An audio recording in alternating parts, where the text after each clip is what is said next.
Good morning, everybody. It's Big Papa Timo. I'm here with my buddy, Fear the Reaper, and this is. the mid-lunch crisis. How are you guys doing today? It is another glorious day in Western Pennsylvania. Hmm. It's not so glorious as it was yesterday. Yesterday was a solid 60 degrees. Day before that, Oh, 65. It was gorgeous. when I opened the window, I believe I was chatting with Mary. It was 68 degrees the day before yesterday. Oof. Yesterday was about 60 or so. Today it's cold again. All right, so that was beautiful timing. I just had a huge lag spike. Apologize for that if Reaper cut out on sound. Try that again, buddy, because I didn't hear shit you said. I said when I was chatting with Mary the other day, it was 68 degrees. I had the doors open, the windows open, a little springtime fresh air. Yeah, it's always nice to open up those windows that first real time where you open them all up and get all that winter funky air out of the house. And Yeah, get rid of the winter funk. yeah, And then yesterday it was about 60 or so, and today it's cold again. yeah, it's back to being chilly. It's overcast here in Johnstown, and it was kind of funny because I had all the windows open yesterday too. And of course, I've got the window right behind me here in the studio.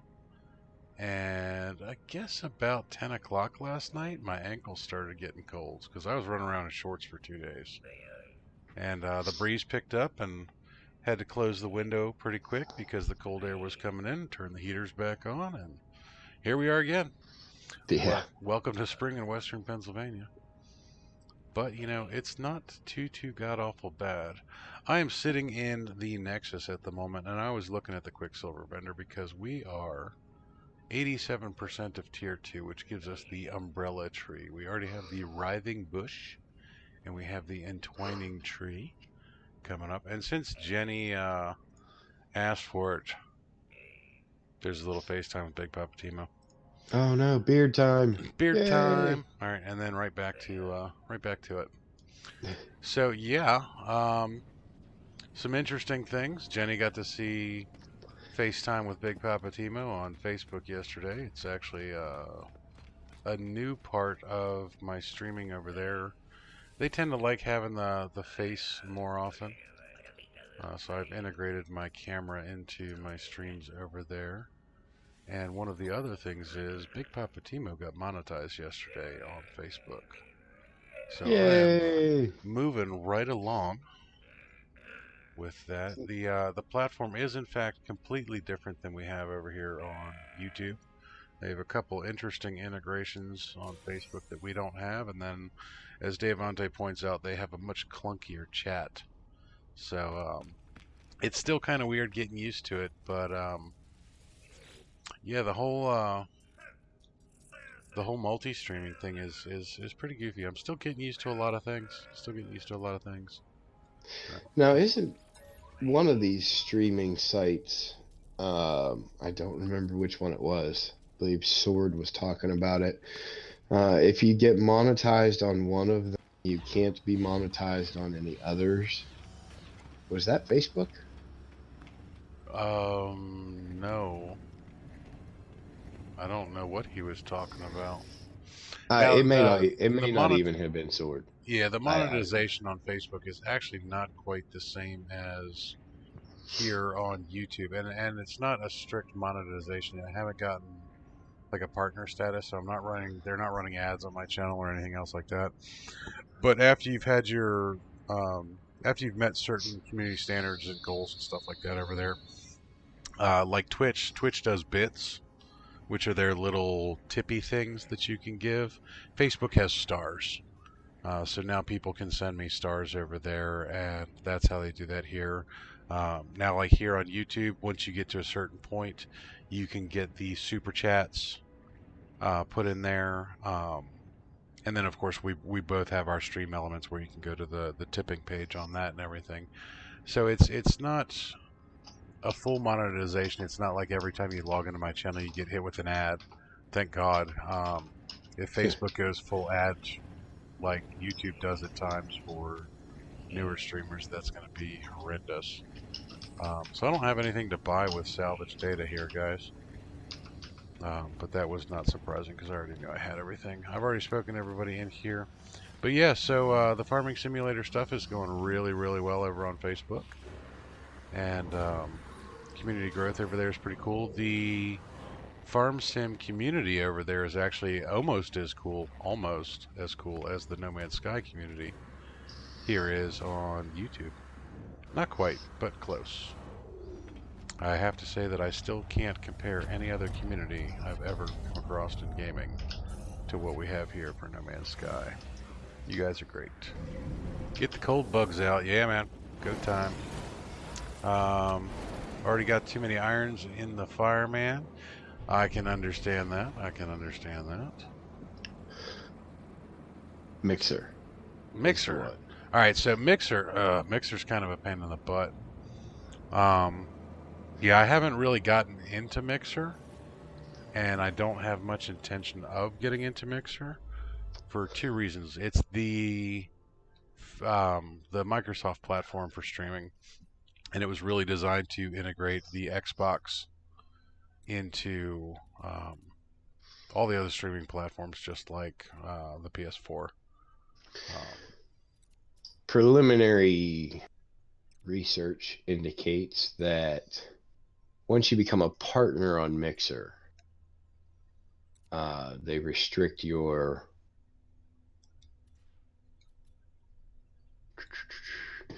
they restrict you to Mixer only. Gotcha. What's up, Mary? Mary Lizzie in the house. Holla. I've been hanging out with Mary the last couple days. Yeah. Yeah, I got up on their Conan server the other night, which was pretty much about all I could do. And then yesterday with the Conan update, the server was down yesterday. I don't know if it's back up yet. Last I knew, there was a support ticket in. So we played some Raft. Some Raft, really? Yeah. That was kind of fun. So yesterday was actually pretty interesting in the world of online everything. A bunch of DLCs dropped for a bunch of different games. A bunch of updates dropped for other games. A bunch of large corporations were doing massive maintenance on their servers, Facebook being one of them. Facebook actually went down.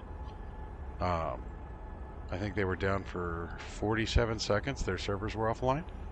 Oh, wow. That is huge for Facebook. YouTube did a relatively large update on some of their servers, and a lot of people were having trouble.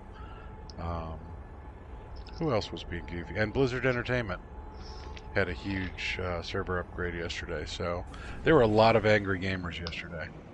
I bet. Alrighty. Now I am just gonna do a little exploring today. I'll pop around to a couple of other flourishing systems. I'm floating around Andorra. I am not in a living ship of all things. Can you imagine? Been doing the living ships for quite a while now, and I miss my Dora. So we're going to spend some regular time in a regular ship for a little while. What was that one? Actually, I didn't even read it. Looks like I'm getting nominated to play some Raft again today. Nice. Yep. Oh, we got a breach planet. Once more into the breach. Dear friends. Once more into the breach. You have a thrall menu now on Conan PS4? Nice. So one of the other interesting things happened yesterday, and I'm going to go on a little rant here, guys, because you know Big Papa Team has to have a rant of some sort every mid-lunch crisis. I'm not going to rant on freighter to freighter combat. I'm not going to rant on No Man's Sky at all right now, because No Man's Sky is pretty consistent. Excuse me. I'm going to rant on the state of affairs, and I'm not going to get political, of the lack of information within the United States at the moment. And I'm going to touch on, you guessed it, guys, coronavirus. Because, Corona it's not as big of a deal as everybody's making it out to be, but I'm going to point out just something really, really frustrating. So, you guys know I've got kids. And I've got one kid that goes to high school still. Daughter number 2, or child number 4, Quattro as we call her. Child number 4 goes to school yesterday. Nothing, well, actually, that was actually kind of abnormal. She doesn't like to go to school. And so she goes to school, and then we get notifications from the school when something's going on. If it's an event, we get a phone call and a text and everything. And I get it on my cell phone. We get it on the house phone. My wife gets it on her cell phone. So within a period of 3 seconds, all of our phones go off. The house phone starts ringing. My cell phone starts ringing. My wife's cell phone starts ringing. And I pick up the cell phone. I see it's the school calling, and I figure I actually thought maybe it was one of the younger kids was sick because it was an odd time. It was like 11 o'clock in the morning when the phone went off. And normally if the kids aren't at school, you get that call at 9 o'clock in the morning. So this was a weird time. So I pick up the phone, and it's a pre-recorded message from the school superintendent. And the school superintendent, who I don't really like, because the woman is just a complete and total moron, in my opinion. But she is, in fact, the school superintendent, so we'd listen when she calls. Goes on this 5-minute rant explaining how a teacher had come to school yesterday with the best of intentions, and she stresses this twice. The teacher came with the best of intentions. And when the teacher got to the school, they proceeded to put on a surgical mask and tell all of their students not to have close contact with them because they had been in contact with someone who had been in contact with a patient at the local hospital who had coronavirus. So the first thing this person has done is they had supposedly been in contact with someone who was a potential carrier for COVID-19. And then they went to a school full of children and put on a little dust mask basically and said, "Oh, it'll be okay. Just don't touch me." All right, moron, that's not how this works. That's not how any of this works. First off, if you ever feel that you have been infected with something like this, you're supposed to self-quarantine. And I'm still not a huge fan of all these ideas and everything. I don't think that you need to take all of these different precautions and everything, but you don't go where there are children, because the at-risk parties for Corona and COVID are immunocompromised, the youth, and the elderly.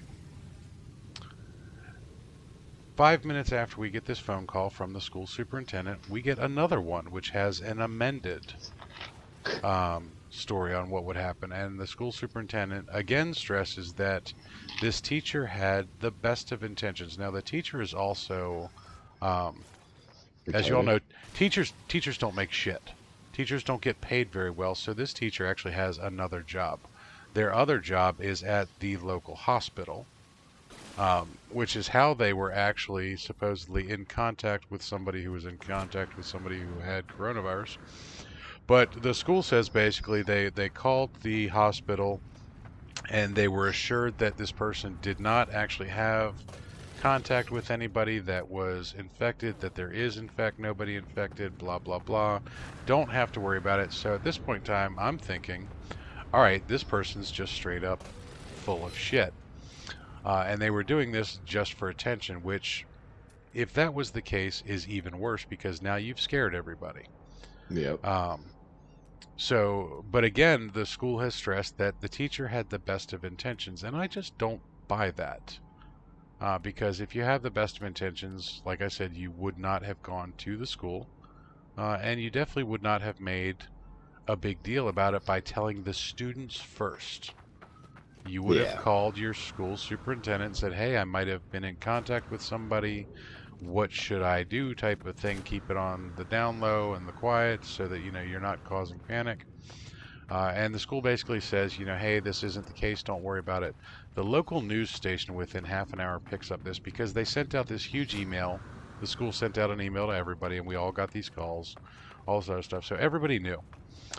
The local news channel picks this up and posts the story on their webpage that a local teacher, with the best of intentions, basically gives the exact same statement that the school superintendent did. Um, and that hey, they had confirmed as well with the hospital that there was in fact no case of corona or COVID-19. So at this point in time, we're all thinking, okay, this is just somebody looking for attention, no big deal, don't have to worry about it. 15 minutes after that, the news channel doesn't put up a retraction. They put up another story because apparently their reporter was on their way back from the hospital. And come to find out that the hospital that is 2 blocks away from my house does in fact have a confirmed case of coronavirus, and they have quarantined an entire floor of the hospital.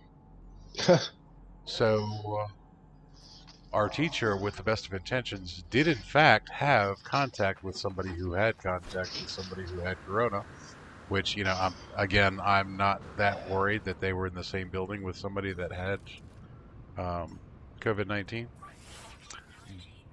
But nobody had the right story until the news finally broke at like 11 o'clock at night saying, yeah, in fact, there is coronavirus here. So, hey, confirmed case of coronavirus a whopping 2 blocks away from my house. Thanks, Nice. guys. And again, Big Papa Timo is prepared for the zombie apocalypse in my 3rd floor sniper's nest of a studio with a direct line of sight to said hospital. If the shamblers or biters or walkers or whatever you want to call them start coming down that road, I'm going to start popping some caps. I'll be good to go. All right, let's catch up on some chat here because Mary Lizzie was blah. She's going off. What were we doing? Okay, what do we got? It's called voluntold.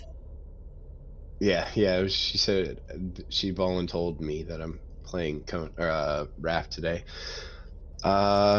She said that COVID-19 is actually a big deal for those with autoimmune diseases, which is correct. For those who aren't at risk to begin with, it's not really a big deal. Wash your hands, people. Yeah, wash your damn hands. Wash your damn hands. Now, here's the thing where I actually get a little testy about things like corona. Now, I'm 45 years old. I'm not immunocompromised, but I do have a pre-existing heart condition. I fall in the categories of additionally at risk. My second son, Colin, Zane Potato, is a type 1 diabetic. He is in fact immunocompromised. So we have 2 people in our household that fit the bill for at risk or higher risk of these things. So when you have people like this teacher who the best of intentions was to go to school and tell this. Now here's the big kicker. Child number 4, daughter number 2, was in the class. So if this teacher was compromised, then they compromised my daughter, who compromises me and my son. So yeah, I get a little twitchy about people doing dumb shit like that, but excuse my language, but people just need to use some common sense. Yeah. Now, was it about a donut shop? She said, just think if that teacher had went to a grocery store or a donut shop full of old people. Yeah. And that's exactly the thing. I mean, it's the same thing. Like you go to I have to disagree with the best of intentions there because, like you said, you are possibly could have been in contact with somebody who was in contact with somebody. Doesn't really matter, fourth degree of separation away, the fact of the matter is that you could possibly be carrying COVID-19. So the last thing you want to do is walk into a building with, you know what, two, 300 people that are at risk. Yep. And then, like you said, you know, that put your daughter at risk, which puts, how many people live in your household? 5, 6, 7. 7. Okay, so that teacher, not only did they put those 300 students at risk, but those 300 students now bring it home to families, and your household has 7 people, so there's another 6 people affected, and you Mm-hmm. figure the average household size is 4 to 5 people. So now that one person has in fact exposed 1,500 people Easily. easily to that, and that, you know, that's not counting um, the other staff members and their families and second jobs. And like you said, you know, this one teacher works at the hospital. I'm sure there are other teachers that have second jobs. Oh yes. Now, I do have to disagree with you that teachers don't make any money, because they in fact do make good money. They're just the average teacher salary in Pennsylvania is well over $50,000 a year. That's the average, though. That's not everybody in the greater Johnstown school district. No, no, no. They do differ. Some higher, some lower. But yeah, regardless, you know, that one person has knowingly exposed countless people. Yeah, and the part that really really gets me about it is, um, there's a couple things that really get me about it, but this person is employed at the local hospital, which means that, especially with everything going on, every staff member at said hospital has been given very specific training within the last 14 days on how to not expose a lot of people. You know, if you work at this hospital, you actually have to maintain certain health certifications, one of which is a blood and airborne pathogens awareness class. You have to maintain that certification. And everybody at this hospital has had that certification re-upped within the last 14 days. So, Because of COVID. because of COVID, specifically because of COVID.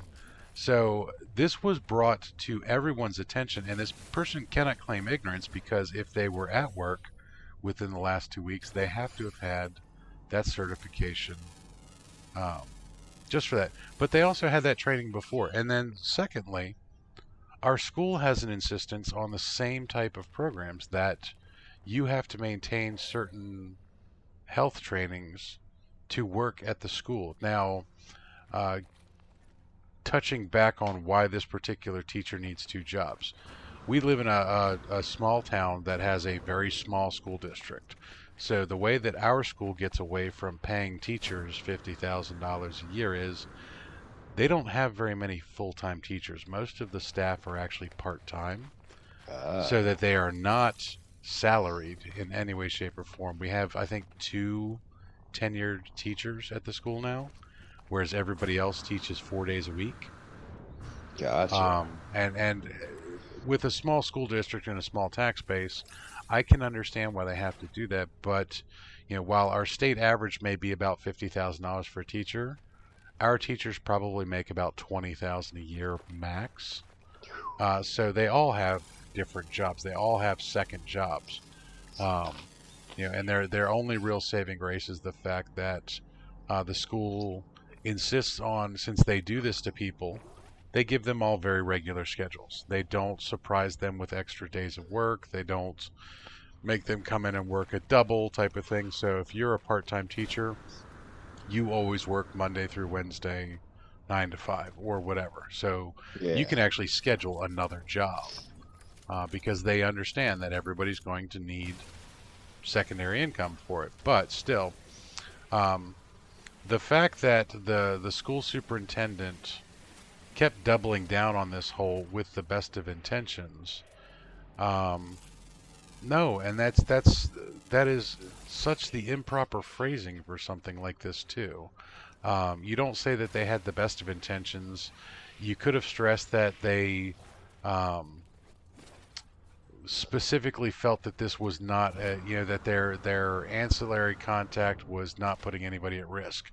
But you don't say the best of intentions because that's the Crap. complete opposite Yeah. of what it was. So I actually spent a little bit of the time yesterday being pretty pissed off, and this just reminds me of why I really don't like the school superintendent. Um, it's stuff like this that she does that proves to me every time she's just a moron. Um, Now I'm also a little bit jaded because with my background, with my education and my background, I come from a. My father's was a professor before he retired, so I'm very familiar with school systems and stuff like that. I have 2 degrees in education. I was an elementary school major. I have an early childhood education degree, and I have a general education degree. So I'm very well aware of what the policies and procedures of most school districts are concerning putting children at risk, especially health risks. Just from let's take tuberculosis, TB, which is, not a real super big threat these days, but we still test for it, we still inoculate for it. You are still required to have certain immunizations and trainings to work with children. So, what the hell? Yeah. But then we have this huge breakdown in communication where, um, not only did the superintendent make a mistake, in my opinion, with her statement, but she also either was misinformed herself by the hospital or straight up lied to us, saying that there was no, that they had contacted the hospital and there was in fact no case. Because the hospital didn't tell them that. The hospital actually told the school, yes, we've quarantined an entire ward of the hospital. A whole floor has been quarantined because we have an exposure. It's just, and this is why people get misinformed very, very quickly, and why dumb shit happens. Excuse my language. Sorry about the rant, guys. All right, let's go back and catch up on chat again. Yep. I have to say, what's up to Christie's Beach? Welcome to the stream. Hey, Christie's Beach, how you doing? Let's see. Gotta scroll back up here a little bit. Mary said,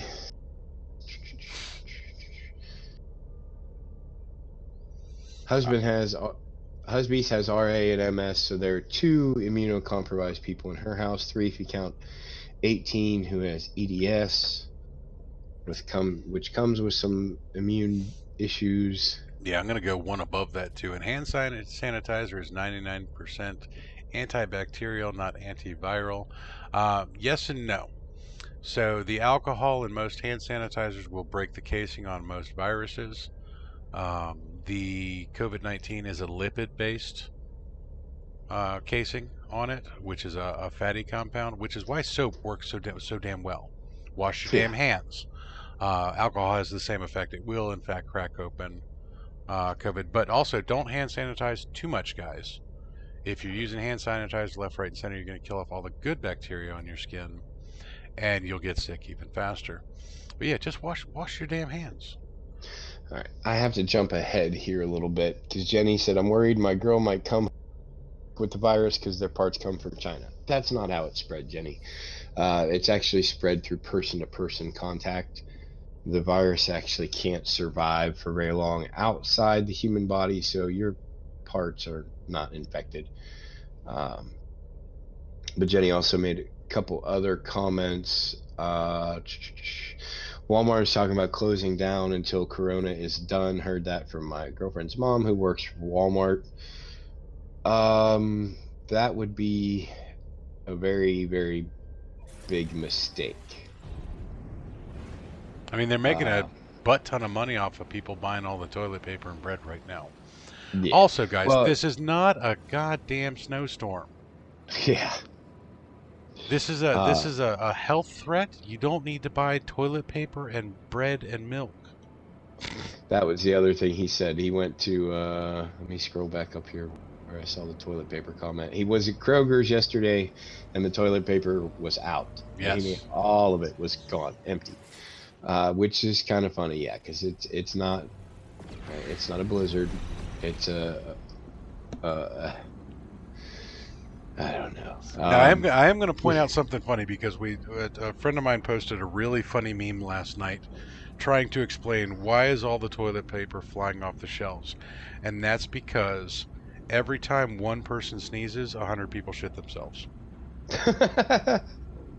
That was the best meme I've seen concerning the toilet paper thing. That's funny. That was actually pretty funny. Now, I'm going to give you guys a hint here right now. If you go to the local supermarket, you go to your Walmart and they're out of toilet paper, Dollar General was pretty well stocked up on toilet paper yesterday. We had to go to the dollar store to find TP. And if you go to the dollar store and they don't have toilet paper, drive Napkins. 7 miles. Drive 7 miles, you'll find another Dollar General. Oh, shit, you drive 7 feet in this area and you find another one. Yeah. Scroll up. I saw that, Mary. I'm scrolling through. Here we go. Yeah, Mary says my oldest daughter's that if you call in sick, you have to have a doctor's note in order to come back.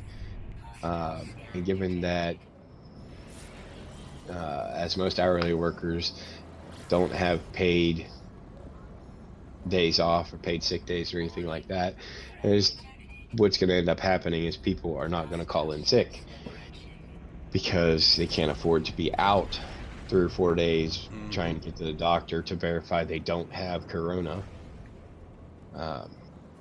Well, here's the other thing, and this is the really scary part of this whole situation. Going to your doctor probably can't test you for coronavirus. This is where the CDC is. I don't want to get too political on things, but the CDC has basically been gutted over the last 3 years. And the CDC does not have the capability, but they set guidelines recently on the requirements for testing for coronavirus. I guarantee you that 99% of the people we know don't meet those criteria. Yeah. That if you go to the doctor and say, I think I might have coronavirus, they're going to say, sorry, can't test you. And then they're going to send you to the hospital. And the hospital's going to say, sorry, can't test you. Your best bet actually for being tested for coronavirus right now is to have a median income of over $1 million,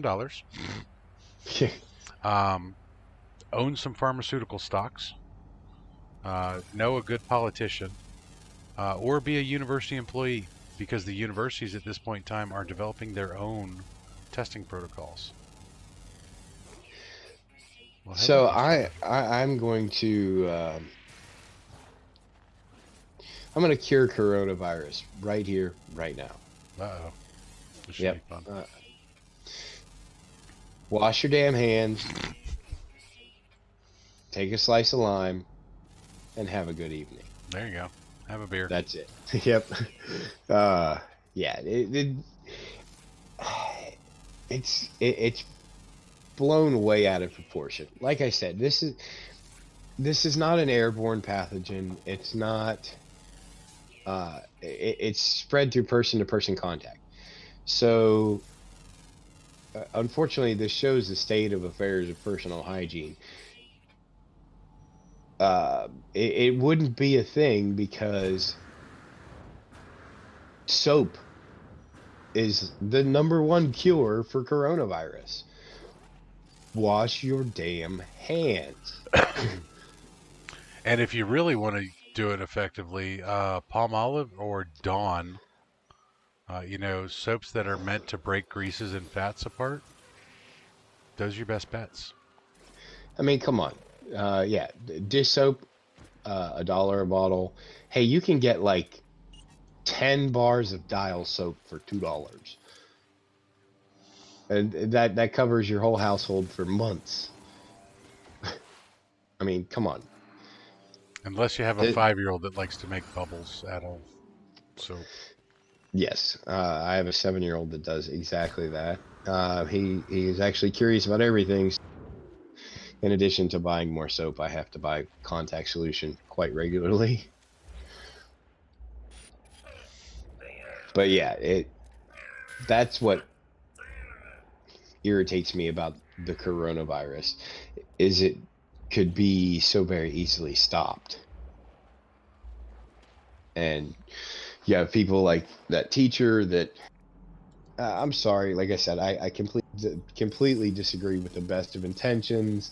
I see it as just plain out stupidity, especially like you said with her working at the hospital, knowing the protocols that have been put in place specifically for the coronavirus to turn around and basically go uh, the complete opposite direction. Like she did everything, She did everything wrong. yeah, everything wrong. Like she took that, she literally took the memo with the protocols for coronavirus and said, I'm going to do the exact opposite of everything on this list. I think what she did was what is pretty common these days are, oh, those are great rules. They don't apply to me. Yeah, Jenny. Jenny says I saw a website posted on Facebook for people to sign up to get infected by the virus and get $7,000 for the test trials. So he tried to sign.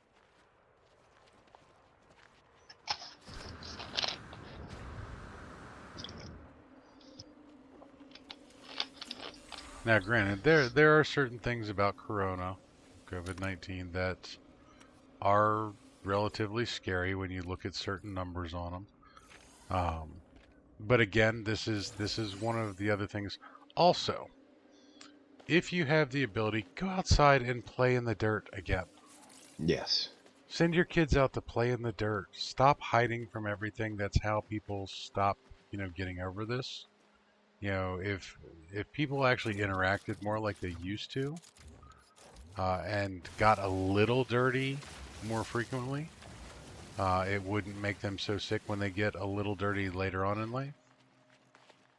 I mean, come on, people. We didn't just play in the dirt when we were kids. We ate it. Like, Yes. when I was growing up, the house we lived in was painted with lead paint. And look how he turned out. And yeah, I turned out slightly abnormal, but I'm not sick. Davonte wants to know what state that's in. Pennsylvania. Actually, Jenny, Oh, the Jenny. Jenny comment. Jenny's in Kentucky. Uh, Mary said, I told my daughter to just stop touching your face. They say that someone with, yeah, whatever that syndrome is, causes severe dry eyes and mouth, and don't really help me. So yeah, I'm constantly rubbing at my eyes because they're dry and itchy. I have gunk in the corners. All right. Well, Um, here's the thing: if you're gonna touch your face, wash your damn wash you. hands. Yeah. Yeah. Yeah. This stream today, the stream theme is wash Wash your your damn damn hands. hands. Yeah. Yeah. Mary rode her bike without a helmet. Oh no. All right. Now, see, I can't condone that. Well, That's one of the things that I actually do like about modern times is that, that way you can survive all of those bike accidents longer to play outside more to develop more immunities to the things like the common cold and such. Also, stop calling COVID-19 the super flu. It's not a goddamn flu virus. Sorry. did you wear a helmet when you were a kid? Me? No. See, neither did I. We actually played a game called bike tag. Now, I grew up in a very, very small. Well, let me rephrase that. I grew up in a town where the year-round residents numbered about 300. Now, it's also a Oof. college town, so Look at this guy. there are plenty of college students, but we would ride around town playing bike tag, which basically we would spend hours on end trying to all of our really good friends off of their bikes while riding down the road. That was fun for us. There was many incidents of road rashes. There was not a helmet in sight. Yes, we did jousting. Oh, jousting. Yeah, we did Yes. bike jousting. Now the other thing that we did that was actually pretty damn dumb. Um, we had a homemade BMX park. So BMX being the brand of off-road or um, uh, stunt bike, basically. What we did is we had this it's like an X Games type of thing, and so we had this BMX course that all the kids in the neighborhood worked on every summer. We went out and dug holes and made ramps and all this other stuff, and we had this one spot where we all tried to jump over the old farm fence. And the old farm fence was like a 50-year-old tangled mass of barbed wire. Um, Sometimes you made it over the fence and you were safe. Other times you didn't make it over the fence and you got a little bit of barbed wire in you. I still have scars to this day from catching the barbed wire on the side of my fat belly. But yeah, so that was all sorts of fun. But no, we didn't wear any helmets. Um, But we went outside and played in the dirt, ate the dirt, coughed on each other, got sick every once in a while, and um, yeah. So that's We my very first lesson in the laws of physics. The college in the town I grew up in is basically built up on a pretty high hill, and one freestyle. of There you go. yeah, freestyle bike. One of their walking paths goes down this hill and into a park, and I decided that I needed to ride down that hill and put a jump at the bottom. Nice. So the only thing I could find was a cinder block and about a 3 feet long piece of wood. So this was my jump. Just set the block down right in the middle of the walking path, put the board on it, and I thought I was going to be, I was going to be airborne for 20 minutes after that. So I come flying down this hill. I hit the board. The board worked flawlessly, except um, it wasn't long enough. So before my back tire hit the board, my front tire was already coming off the other side down onto the pavement. And I think I slid on my face for probably 25, 30 feet. Nice. Yeah. Yeah, Christy is actually dead on. We did so much stupid crap as kids. It's amazing we're still alive. Well, see, that's where Darwin came in. Some of us aren't now, Yeah. and I don't mean to make light of certain situations, but I went to school with a couple kids that are no longer with us that didn't survive the dumb shit that they did as kids. Um, and um, one kid still sticks out in my memory the most because the way he went was actually quite unfortunate, but it was because he was doing something specifically he wasn't supposed to. Um, Now, Jason was his father was a construction. Um, yeah, his father owned a construction company, and he took his son to a construction site to basically keep him busy while Dad did some work. Um, and what Jason was doing was um, running around the construction site playing on things that nobody's supposed to play on.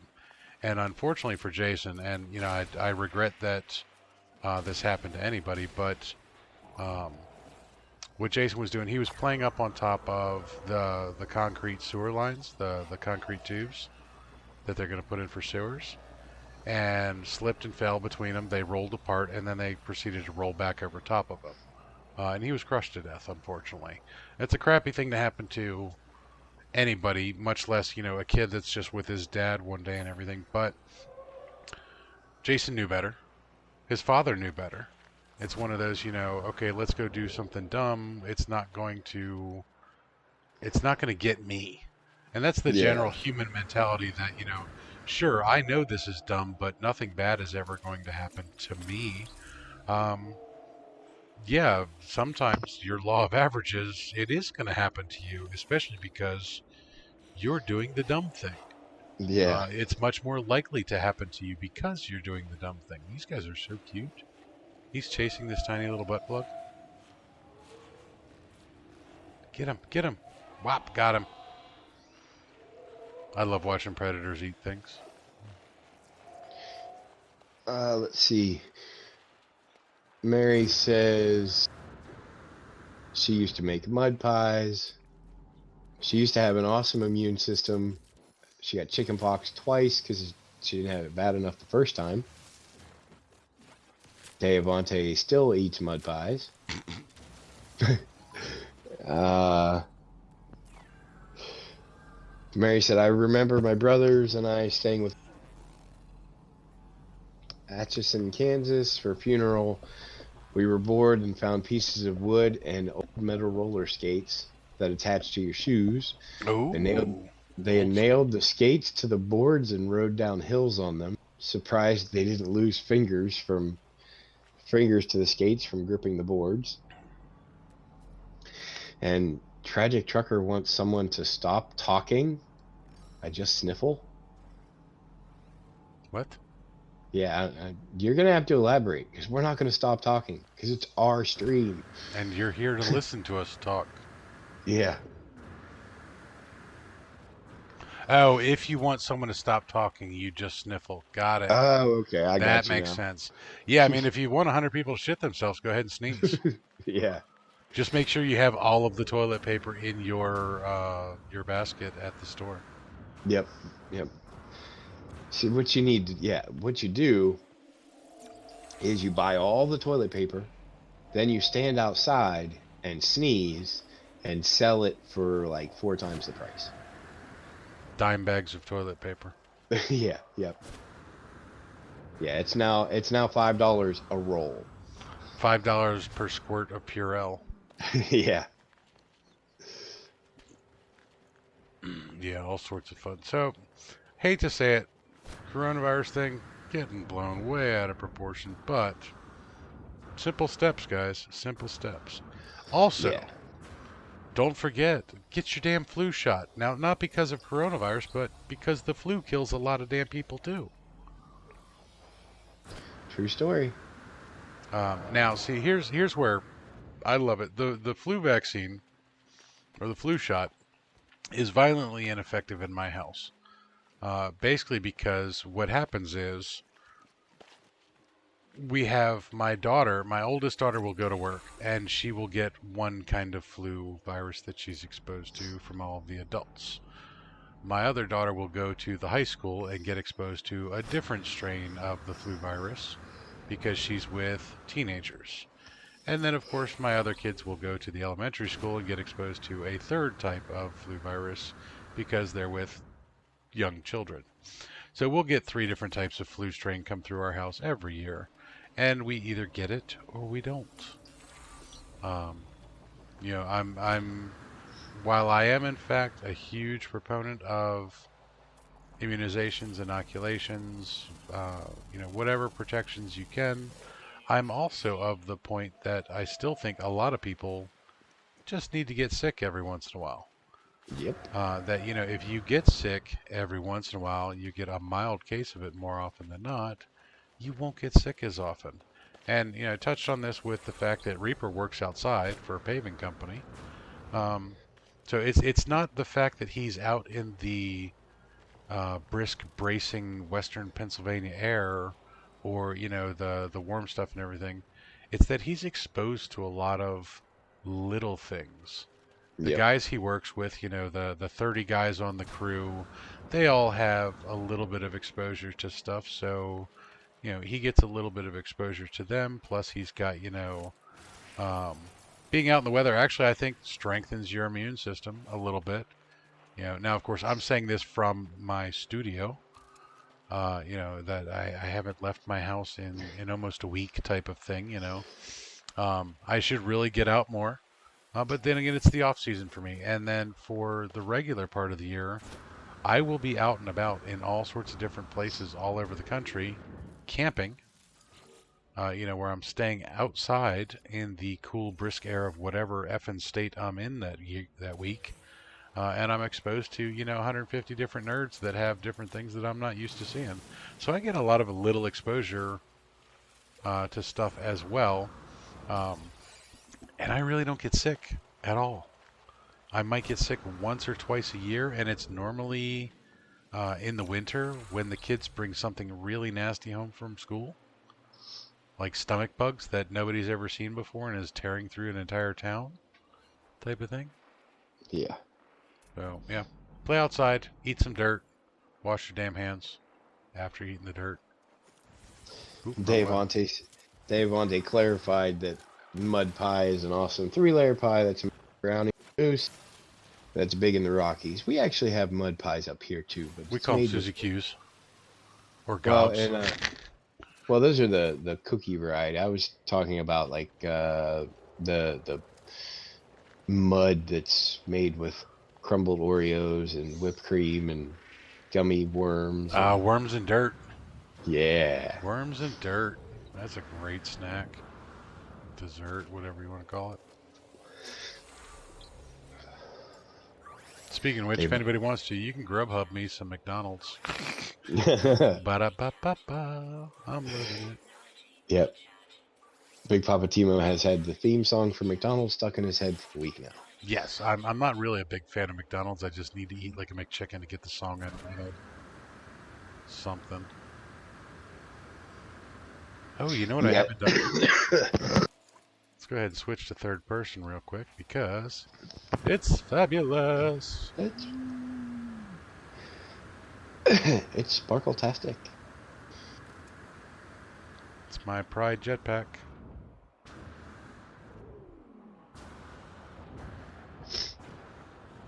Yeah, Christy said it can be made with Oreos. That's how they generally make it up here. They Yeah. said with Oreos and whipped cream and sometimes pudding and gummy worms. Yeah, if you do gummy worms, chocolate pudding, and crushed up Oreos on like a devil's food cake, what would you call it? It's not. What do you call little round cakes like that they cut into gobs, cut in half for gobs? That would just be There's a specific name for that type of cake. Little round cake things. But all right, also guys, gobs are a very very regional dessert up around us. It's basically just a devil's food cake about the size of a sandwich, cut in half with a whipped cream filling. So much so popular up here that they actually have Gob Fest, Gob Appreciation Week, Gob Day. Any reason for people to eat these things, and they call them gobs. Now, where I grew up, we called them Suzy Q's, which would be the Hostess brand version of these. Although Hostess does theirs as longer cakes, they're oval shaped. oval shaped as opposed to round.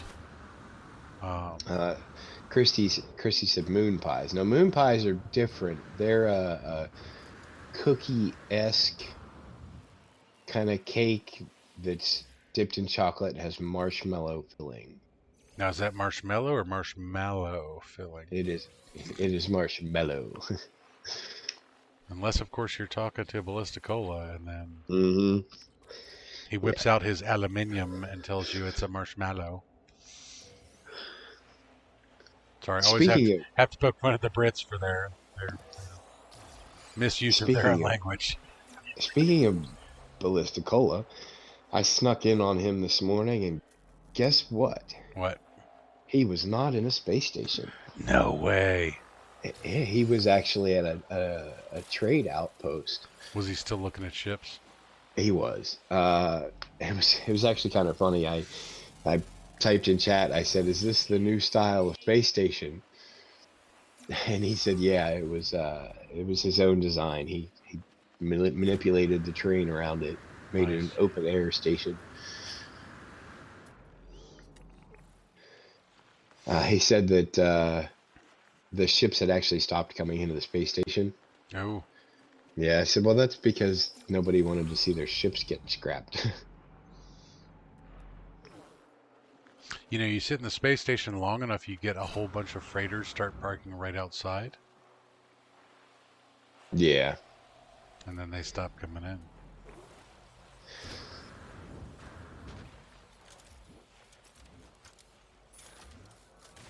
I don't know why I'm getting a whole bunch of buried tech modules, because I don't need them. Guess because I like hoarding things.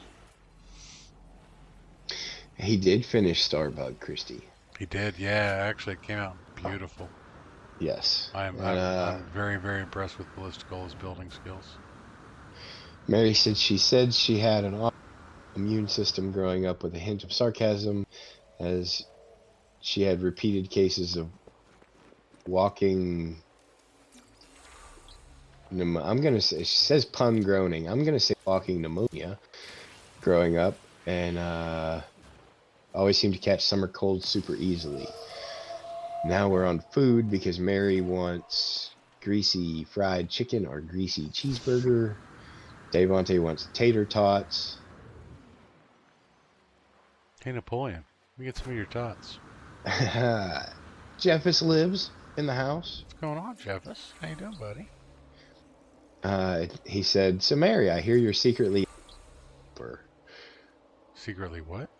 a game developer. Oh, sorry guys. Audio keeps cutting out on me just a little bit. Yeah, you know, for being a when you go to Discord, there, yeah, that's what I figured it was. Mary was pneumonia. When you go to Discord and you sign up, it advertises itself as voice chat for streamers. So with that being their main focus, you think they would get their voice chat figured out? Speaking of which, I had touched on the fact that a whole bunch of different things had done upgrades and updates. Discord had a huge change log today as well. So if you guys haven't closed down your Discord, reopen it, and you'll get the update.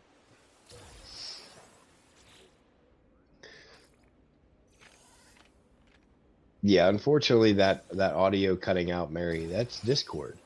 It sucks. Discord audio is not the greatest. Now it's very, very susceptible to lag spikes. That's why I said for a service that advertises themselves as voice chat, for one thing they would get correct would be the voice chat, but not so much. Now see, I miss the good old days of everything being on Ventrilo. I never used Ventrilo. We did vent for all of our major rating needs. Back in my WoW days. Alright, so let's call Dora in. Alright, where can I park my car? I haven't had a single storm yet on this planet.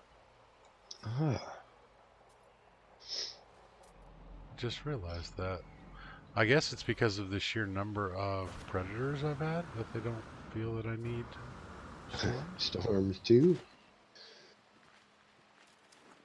It is a very pretty planet, though. I do like the truffle trees. Hello.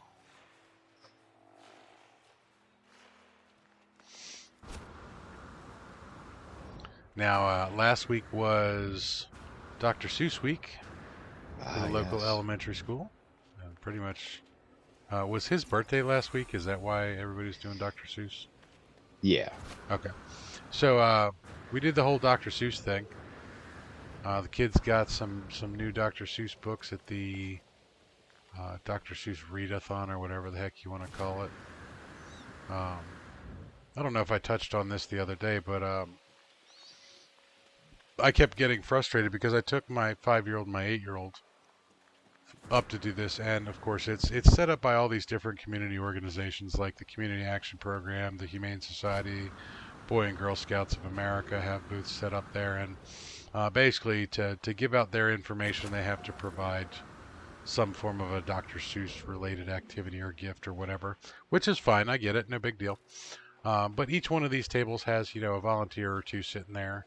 And my 5-year-old daughter has wonderful long hair. She's a little cute baby doll looking kid. Um, there is no doubting that she's a little girl because she's running around in a dress with her hair in pigtails and everything. My 8-year-old son, on the other hand, um, looks kind of androgynous, and I get it. You can't really tell what his gender is if you just look at him right off the top, especially since he has relatively long hair for a boy in this town. But all of these volunteers kept misgendering my son, where they would say, "Do you girls want stickers, or do you girls want crayons, or do you girls want a book?" Whatever. And my son would keep correcting them. I'm a boy, which is fine. If somebody misgenders you, just correct them then and there. It's really no big deal. But I'm sitting there thinking this would be so much easier if these people said, "Would you kids Yeah. like something?" Now, granted, it probably didn't happen to too many. That is a lot of floating crystals. Probably didn't happen to too many people because, first off, I don't think any of the boys are as pretty as my son is. Uh, Nor do they have the long, luxurious flowing hair that my son does. But, it was just one of those things that was, of course, frustrating Timo when he had to go out and deal with people. You don't people that well these days. Oh, yes. Davante's down by 50 pounds in 2.5 months. Yeah, they gotta figure out what's they gotta figure out what's going on with you, bro. Hopefully they do soon, because that's not good. That's not right. Ooh, my inventory's full. I wish I not to make light of it, because yeah, that's some pretty serious. It's a pretty serious situation, but I wish I could lose 50 pounds in 2.5 months. Yeah, I don't want to do it the way you're doing it. No, Faux show. I'd like to keep my appendix first off. I mean, if they have to take it, they can have it because it's not really a necessary organ anymore. Kind of like your gallbladder's not a necessary organ anymore. More so your appendix, though. But yeah, that's a shit way to lose 50 pounds, especially. I mean, you're not a very big guy to start with, Devante. I mean, I'm 240 pounds personally. I could stand to lose 50 pounds. I would probably look good losing 50 pounds, but that's about what I weigh. yeah. This is an awful lot of floating crystals. This is cool. I love me some floating crystals. I don't know why it just causes me to hoard their bits and bobs even more.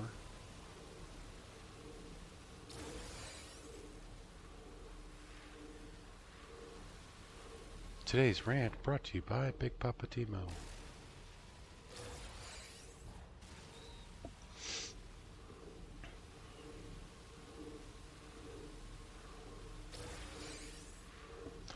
Yeah, Christie's, that's actually the direction that I was starting to think with all this that's going on with Devante. That he may have had Crohn's before, and that the recent surgeries and stuff have just really kicked it into high gear.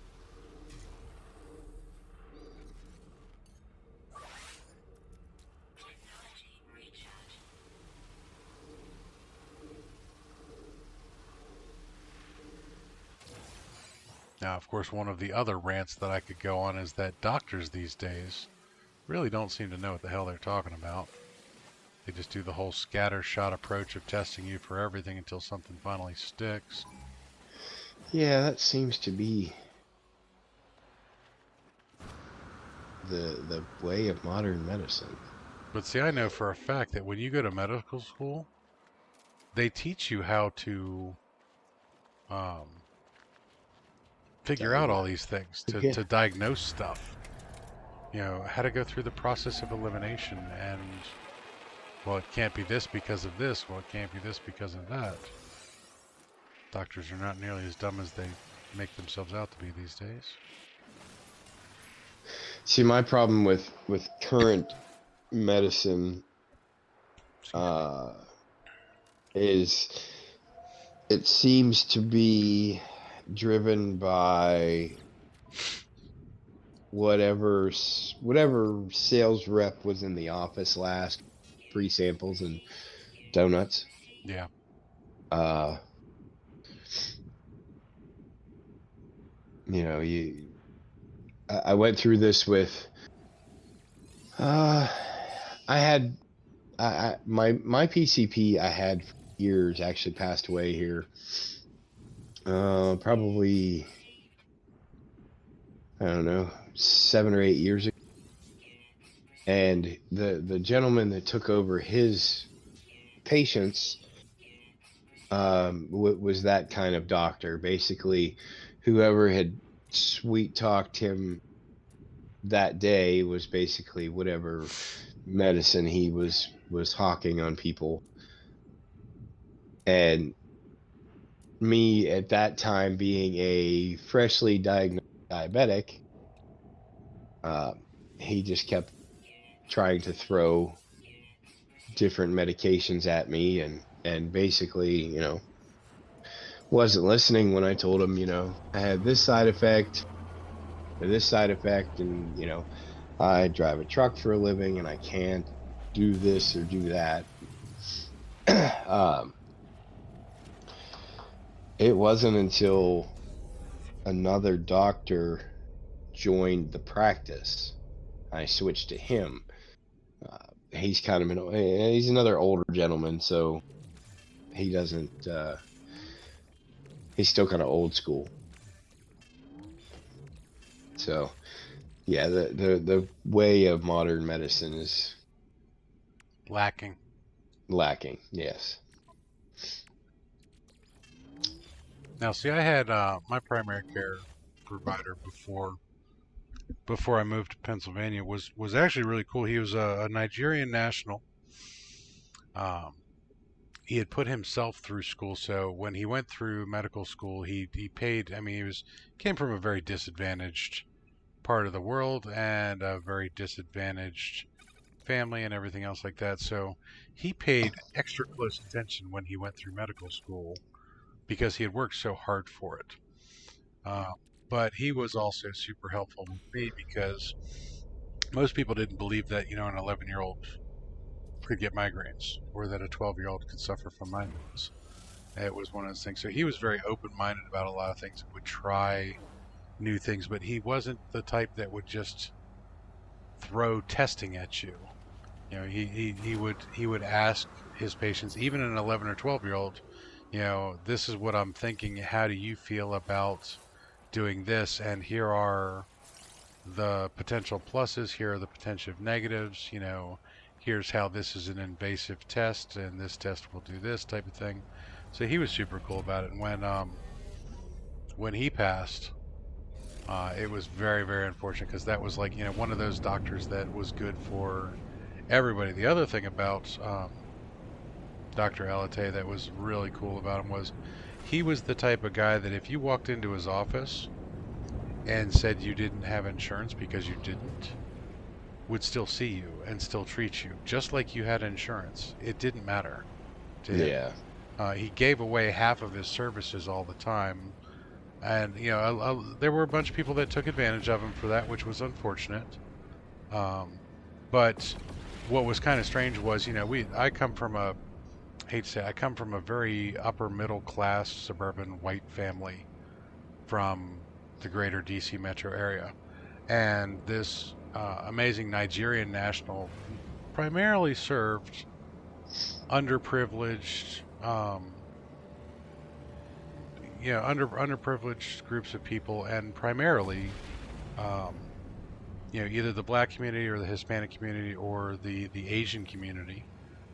So we were the odd guys out, being the suburbanite white people going to his office, and it was actually just kind of fate that led us to him. His office was right next to my mother's elevator shop, and it was just she had a headache one day and didn't want to drive to the hospital and didn't have time to drive, half an hour to go see her regular doctor, and happened to walk into Dr. Alate's office one day and say, hey, look, having a migraine, can you help me out here? And they struck up a conversation. He helped her out, and we got very, very lucky and found a really good doctor that way. But yeah, unfortunately, he was one of the last doctors I've ever come across that would actually. What he would normally do was he would listen to his patient, figure out all the symptoms and everything, and if he didn't have a really good idea what it was, he would normally ask you to just like lay down and relax in the room, and then he'd go to his office and do some research. He'd pull out his medical books and look some stuff up and see if his thoughts were on the right track, type thing. Because this is also pre-internet days. You couldn't just Google your symptoms and go, "Oh, I'm dying of coronavirus." Yeah. Also, I'm going to tell you, if you type in diarrhea as a symbol or a symptom, you're going to come up with like 4,000 different diseases. Yeah, I was gonna say everything causes diarrhea. Even things like Devante's extreme weight loss, that could be a ton of different things. So don't self-diagnose with Google, guys. Google's not your Yeah, doctor. WebMD was literally the thing to happen to modern medicine. And yes, the side effects of most major medications are worse than the actual thing that they're trying to treat. We can. If you ever see the anal leakage on any of them, don't take that medicine. That's not the medicine for you. I was just gonna say we can thank Jeff Foxworthy for that. Yeah. What was that? Olestra and anal leakage? Yeah. Horrible side effect of a food ingredient, no less. Not even a medication. Yeah, the Lay's potato chips. You've had tests but no biopsies. They have the biopsy to test for it. What are we talking about there, Christy? Crohn's. Yeah, they got to do the biopsy for that. Waiting for the next scheduled colonoscopy. They keep jamming things up your ass, Devante. They're either going to find something else wrong, or you should at least get some chocolates. The doc should be taking you out on a date for stuff like that. Yeah, when you go in for your colonoscopy, ask a doctor if you're gonna get dinner first. And especially if you're losing weight, tell them you want something hearty with a lot of fat and stuff like that to help put some weight back on. Sorry, not trying to make light of the fact that they're going to drill for oil on you there, bud. But Devante said WebMD says he could have RADS poisoning. Well, yeah, actually, you could. Have you been working around a lot of uranium recently? Yeah, I was going to say. Some yellow cake. Are you building bombs in your basement? I know he doesn't. Don't say those words. That's how we get on that list. That's it. Yeah. I think you and I are already on that list. I have a general idea of what you said about ammo, and I think combined we probably have enough to survive just about anything. I like the clearances that I currently have, and I'd like to maintain them. I do too. I have. Speaking of which, I never did go. I have to go renew my conceal and carry permit, but I also have Homeland Security clearance. I have Department of Justice clearance. I have to undergo extensive background checks, both for my hazardous materials endorsement on my license, which allows me to carry pretty much anything. But I also maintain a license to transport and use explosives. That water was not nearly as deep as I thought it was. Didn't hurt going in, but that's what she said. I was expecting it to be... Hey, there we go. Just missed the hole. That's what she said. That's exactly it. Well, that's not But nearly as deep as I thought it was going to be either. I keep What's up saying with it. all these shallow holes? Yeah. Mary says 18's pediatrician never believed her migraines. They run on both sides of the family. Now she's 18, hence the reason she is called 18. She's moving to her internist, one of few doctors here that even have yes.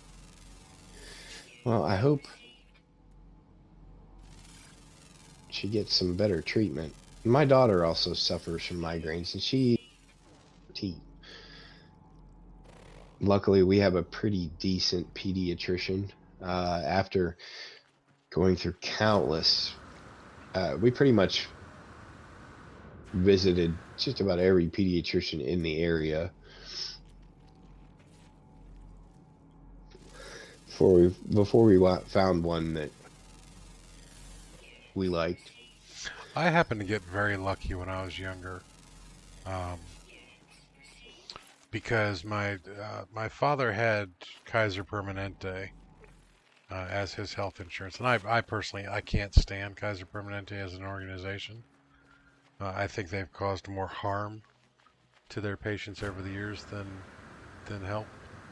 I think they were the beginning of modern healthcare because they set the standard 30 years ago for what we have now, where it's pay or die type of stuff.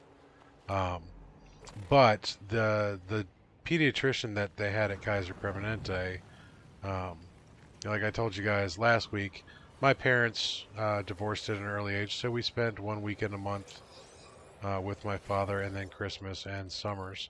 And I had a migraine one day. Um, as an 11-year-old kid, I was having a migraine, and my father didn't know what to do, so he took me to Kaiser Permanente's urgent care, and I just happened to get the pediatrician on duty, Dr. Andrew Barbash. I remember this 30 years later. I remember the guy's name. I only saw him once for this location. Dr. Andrew Barbash was um, also a migraine sufferer, and he had had migraine since he was very young. So when I described the symptoms, first off, he was listening to an 11-year-old kid and paying very close attention, which is very uncommon for a doctor these days to listen Yeah. to the child. Much less, pay really close attention to it. So he listened to everything I had, understood the symptoms that I was doing, and was willing to think outside the box. And he was the one that was the first person to think that I was having migraines. So, unfortunately, they tried to treat me for. He tried to treat me for the migraine there, and nothing was really working, mainly because of the stage of the migraine that I was in. It was already well beyond. I was just in the pain stage. There was no getting over what had already happened to my brain. Um, but he sent me to the neurologist that they had on duty, which was um, I don't remember her name. She was an Indian national, second year out of med school, had just gotten her first, big girl job at Kaiser Permanente as a doctor. But she was fresh out of med school, so she was willing to think outside the box, had some good modern training and stuff like that. So she was the one that actually truly diagnosed me as having migraines and offered the first treatment that ever worked to get rid of my headaches, which was a glorious thing. Unfortunately, that medication only worked about 4 times before it stopped being effective. What was that? Oops, there we go. Ooh, looks like we have a twofer here, guys. There's one. Ooh, twofer. Might even be a threefer. That's still showing as... There's the 2. Was there a third? Oh, just the 2. You have more critters, though. Actually, that's right. We're on a different planet. It's been the lushy day today. Christy says, fortunately, all of our doctors are amazing, but if they weren't, I wouldn't see them. Unfortunately, the way the insurance system works here, sometimes you don't have a choice. That was kind of a rude awakening for me, becoming an adult, and I had no idea how the insurance system worked. And it wasn't until after I was an adult and on my own and looked for specific care that I realized, or I found out, that doctors don't.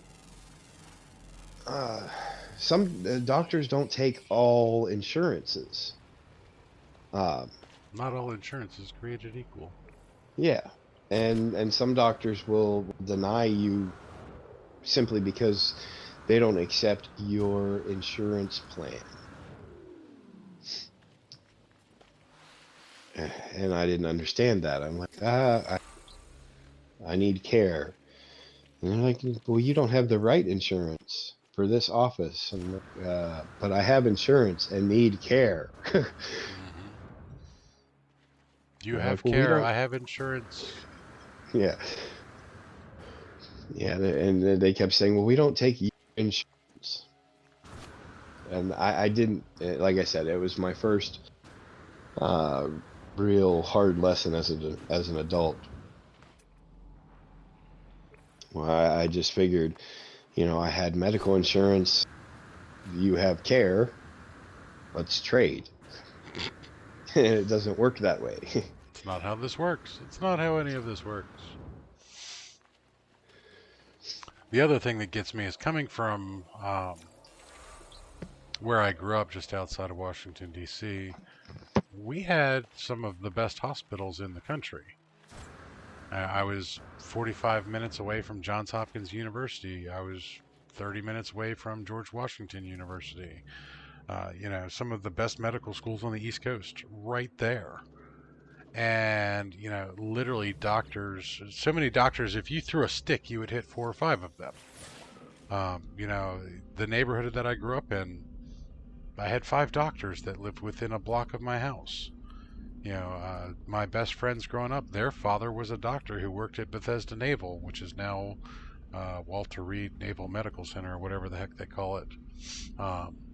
That's where the president goes to get his care.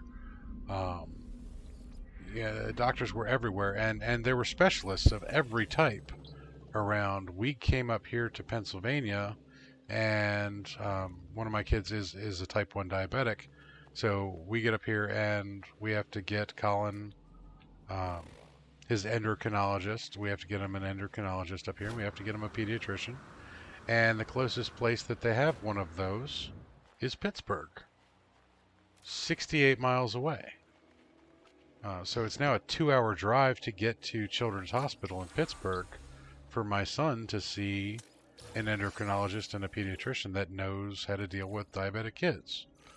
What's worse is we go to Children's Hospital for 2 years before they finally tell us that we had been placed on a waiting list to see a local doctor who also is a pediatrician and an endocrinologist. But we couldn't find him. He wasn't advertised or anything, but literally 2 blocks away from my house at the hospital right behind me. Been driving 2 hours for 2 years every time we needed to seek care, and there's a whole department right up the street that you can't go to until you've been on a waiting list for 2 years. That's crazy. No. Although I do have to say that People Bum, how's it going, buddy? Pittsburgh Children's Hospital is one of the best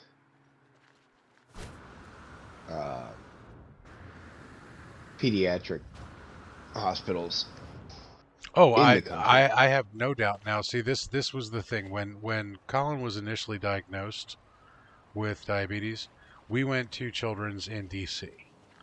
And D.C., I mean, that was an hour and a half drive for us to get to Children's Hospital, and it is well worth the trip. I'm not knocking Children's in any way, shape, or form, but The offices that they have here in Johnstown are satellite offices of Children's Hospital. Yeah. But they made us drive 2 hours for 2 years to get there. Yeah, and I mean, I understand how certain policies and procedures come into being. That you don't give away your best primary slots until you know that somebody's going to be um, a reliable patient, which is kind of dumb, or that their insurance is not going to screw the doctors over and everything. But they could have very easily talked to our doctors in Maryland and DC and said, hey, they have insurance. Yeah, they've had this insurance for 20 years. They're good people. They're reliable. They show up to their appointments. And Yeah. that's the other thing. I don't understand why that's even a concern, other than the fact that if they have a lot of people are breaking appointments at Children's Hospital in Pittsburgh, it's probably because they have to drive 2 hours. Yeah, I was gonna And say it something is. came up in real life that prevented them from taking an entire day off of work for a 15-minute appointment. You know, it was dumb. Just dumb. That's our healthcare system in a nutshell. Dumb. Yeah, It's a dumb nutshell. and it's if anyone has ever been to Pittsburgh, it's not the easiest place to navigate. No. Getting in and out of Children's Hospital is not an easy task. Uh, we have been down there a few times. One time when Reed was younger, CJ forgot to put his pills away, and then Reed got into those pills. Oh, So curious yeah, kids and pills. yes. So of course we took him to the local hospital, which is 10 minutes away, and they promptly flew him to Pittsburgh. And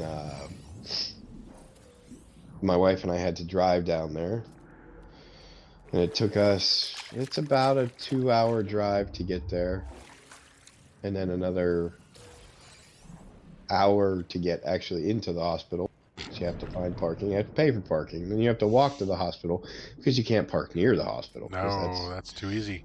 yeah, that's too easy. So yeah, and then of course, me working, so I had to drive home and go to work the next day, and then drive back down after. Yeah, it's so I completely understand what you're saying about life coming up and not being able to make appointments down there because it's not you know Well, not only that, two you might blocks you might away. not have the $28 to pay for parking Yeah, and because he's not lying. you had to pay all He that gas money to get to Pittsburgh. yeah he unfortunately Timo's not exact dollars to park. Uh, Now, see the other funny thing, and this is coming from DC. DC is one of the worst cities in the country for parking. So everything in DC is underground parking garages. So you better be prepared to spend $40 on parking if you're going to be there during the day, unless you just happen to get really lucky and find a meter on the street, which is damn near impossible. yeah, Um, so the $28 was not the big shock and surprise. What was the big shock and surprise was that Pittsburgh, compared to DC, was actually thinking they were on par with another major metropolitan area for their parking prices. Was kind of funny, but Pittsburgh, it's a pain in the ass. It's just straight up. Hey Twiggy, how you doing, hon? Welcome to it. oh, Mary just reminded me.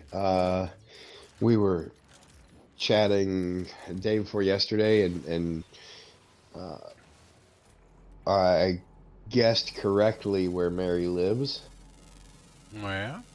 and when she described it, I knew because I in fact went to school in the same. Ah.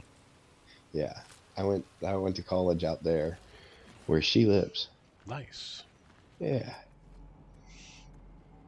So that's why I like poking fun at people in West Virginia, because that's where I went to school. I actually grew up in West Virginia. Where'd you go to school in West Virginia? Shepherd, Oh.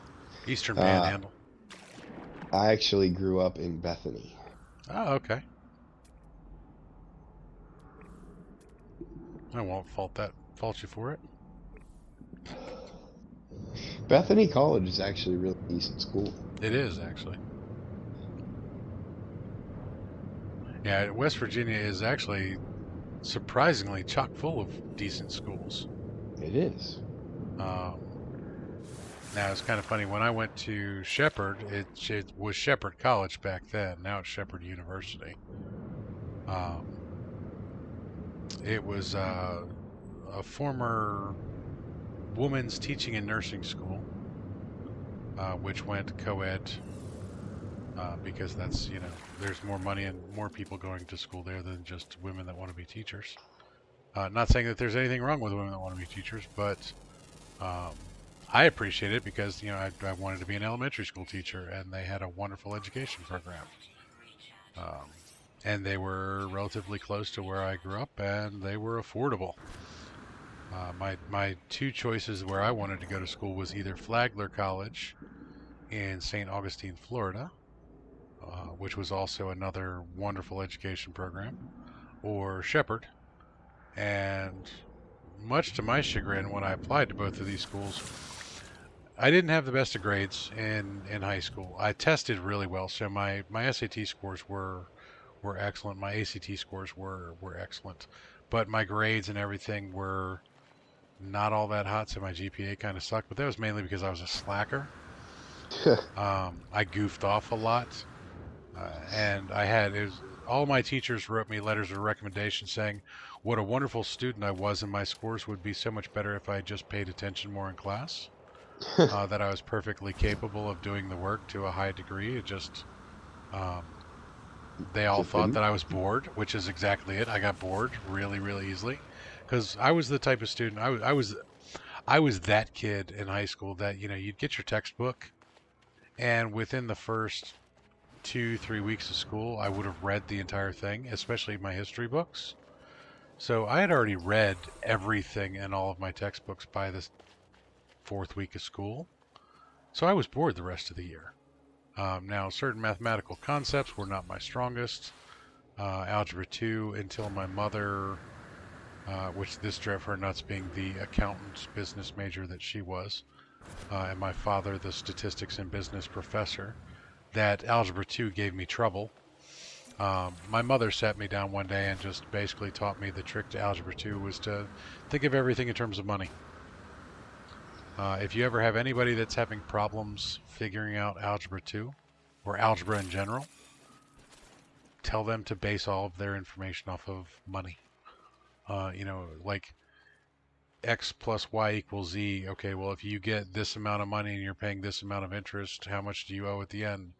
Or, if Jimmy owes you such and such for your such and such product, how long is it going to take Jimmy to pay you off? Whatever. Um, Yeah. but money was the big thing with me. But so my test scores were excellent, but my grades were kind of shit. But I got into both schools, and I actually got my acceptance letter for both schools on the exact same day. Um, so I had a rough choice to make my senior year of high school, and that was where do I want to go to school? I lived about an hour and a half away from Shepherd. So it had that whole comfort of you're away from home, but you can still go home if you need to. Yeah, you're still close enough. You're still close enough that if you ran out of laundry, you could run home to mama. Or if whatever. And then the other thing was that my wife and I had just started dating. So I had to think, hey, are we going to stick together? Are we going to break up type of thing? And we ended up sticking together.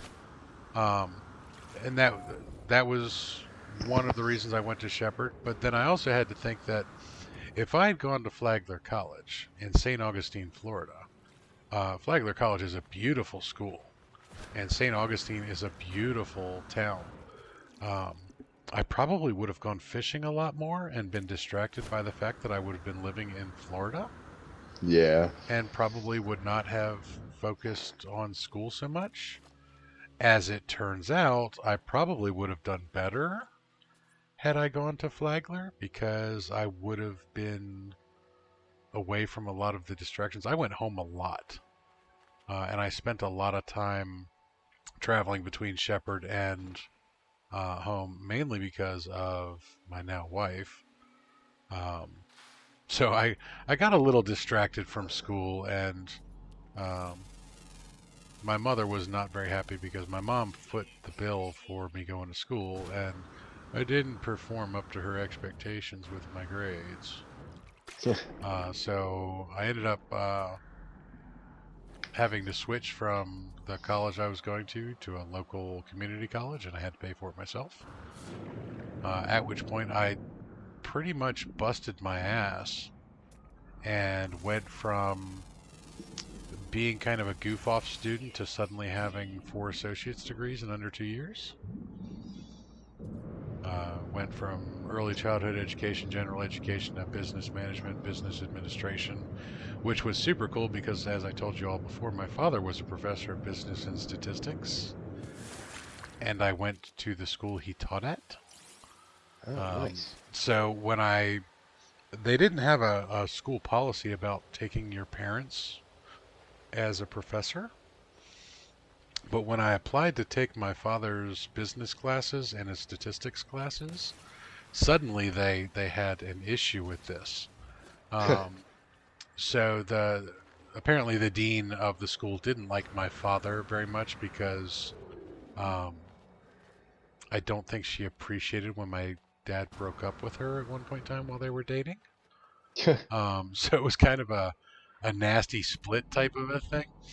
But Oh. his department head, um, and it's kind of funny. I remember her name. Gloria Halpern was her name. Mrs. Halpern fought on my behalf and said, look, if you're not gonna, if you're not gonna let Timo take his dad here for classes, why don't we just let him test out? Because he probably is. They were worried about a conflict of interest that I'd be able to gain access to all the tests Yeah. beforehand and everything, which was a valid concern because, ironically, and this is where Gloria came in, she knew that I had helped my father write the finals for his classes for the last 10 years. That every year, uh, my dad he would teach summer school. So when I went to my dad's house over the summer, one of the things we would do so that we could go on vacation sooner was get his final written and proofed and ready to go for the next school year. So Gloria knew that I had been working on this, so she knew I had a very unfair advantage on everything, and basically told the dean, let him test out. So they gave me all the tests for everything, and when I went in for, I think it was Intro to Stat 101, um, one of the other statistics teachers was giving me the oral examination, and the way that she examined me to test out of it was she basically asked me, how many changes did you make to your father's final exam for this year? And I told her, the number of ones, and she's like, okay, what were the changes? And I told her what the changes were, and she's like, well, why did you make those changes? And I told her why I made those changes. So my father had taken a bunch of stuff right out of the textbooks and basically just slapped them into this final, but they weren't relevant to his particular coursework. So I ended up with, in the period of 6 hours of testing, I think I ended up with just shy of 40 credit hours of school Nice. because I tested out of every business class that they offered and every statistics class that they offered, which is how I got my 4 associate's degrees very, very quickly. See, my wife and I met when we were in high school, and she used to hate it because I got straight A's, and I never brought a book home. Um, I learned things very quickly. So, anything we went over, and I immediately picked up on. I didn't need the book. Uh, my homework was always done long before I got home. And she always hated it. I can understand, nerd. Nerds. Oh, I actually am rocking the nerd right now. I have my glasses on, which I never wear glasses. I know you guys actually seen, you know, Reaper Cam, but I've been wearing contacts for almost 20 years. Up until 2 years ago now, I didn't even own a pair of glasses. Oof. Uh, but I got them as a backup just in case. And now I'm glad I did because I can't wear my contacts with the infection. So I have one eye. I have an eye patch, Are you a and pirate? I'm a nerd pirate. Pirates are in this year? Yeah. I'm a nerd pirate right now. I saw that crab down here on the shore, but he just disappeared. What the hell? But yeah, I wasn't your typical nerd. I played football and I actually played volleyball in high school, and I was very active in sports, but I just, like I said, I learned things very quickly. So uh, I didn't need the textbooks. He was a sporty nerd. I was a sporty nerd. I really can't say anything because so was I. Hashtag just in case. Yeah. It's good. Like I said, and they literally nerd pirate. My glasses have literally been sitting in the case on the stand next to my recliner so long that the case was covered in dust.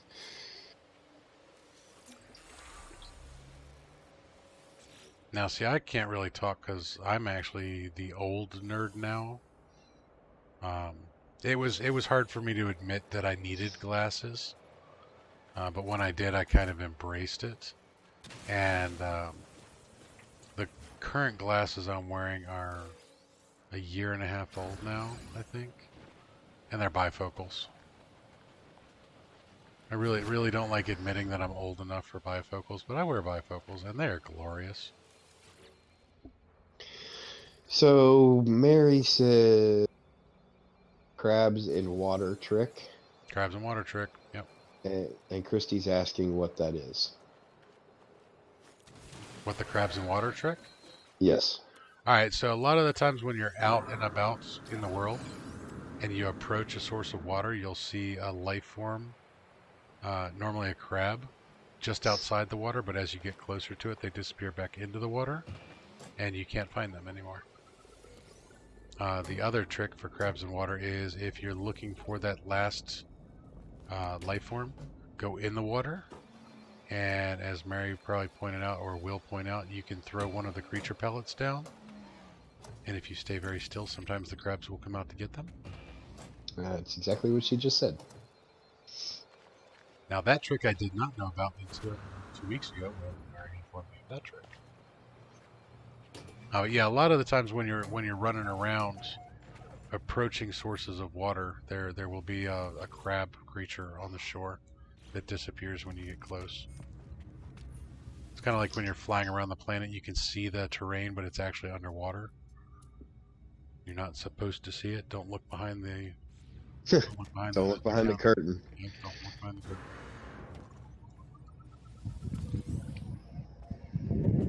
All right, let's see if this guy's got anything of interest. Probably not. Purchase components.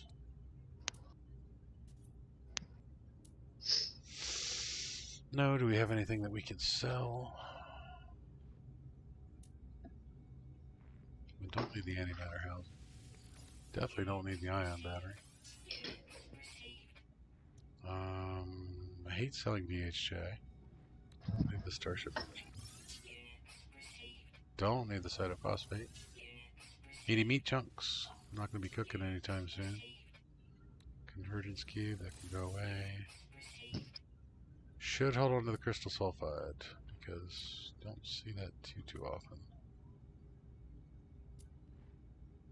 I think we are... I'll get rid of the viscous fluids. We're good. Trying to actually stay on top of my hoarding habits a little bit. Getting rid of things in a timely manner. But we all know it's only going to work so much.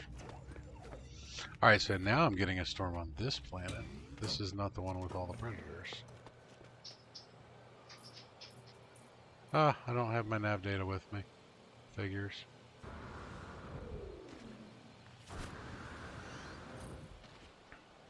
I got $1 says there's navigation data in one of these boxes.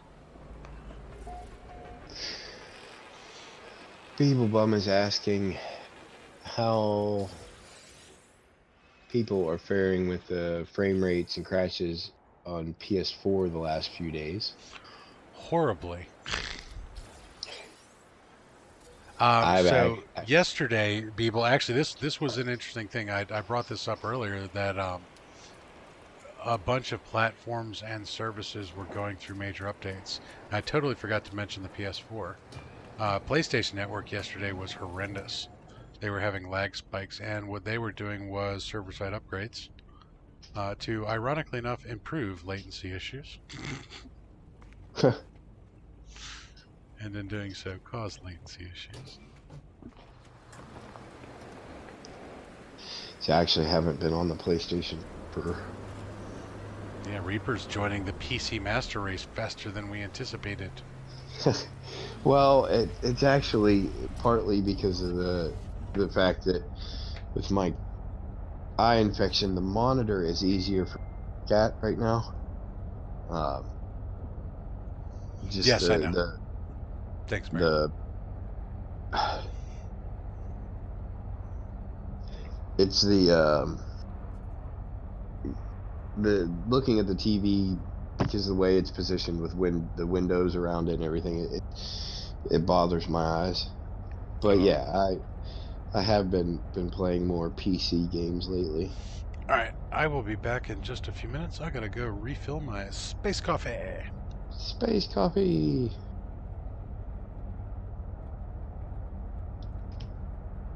It is nice to have the option, though, to play PC games. I have to give a shout out to Mary's brother from another mother. You guys probably know him as Ball Bounces, for hooking me up with No Man's Sky and Raft.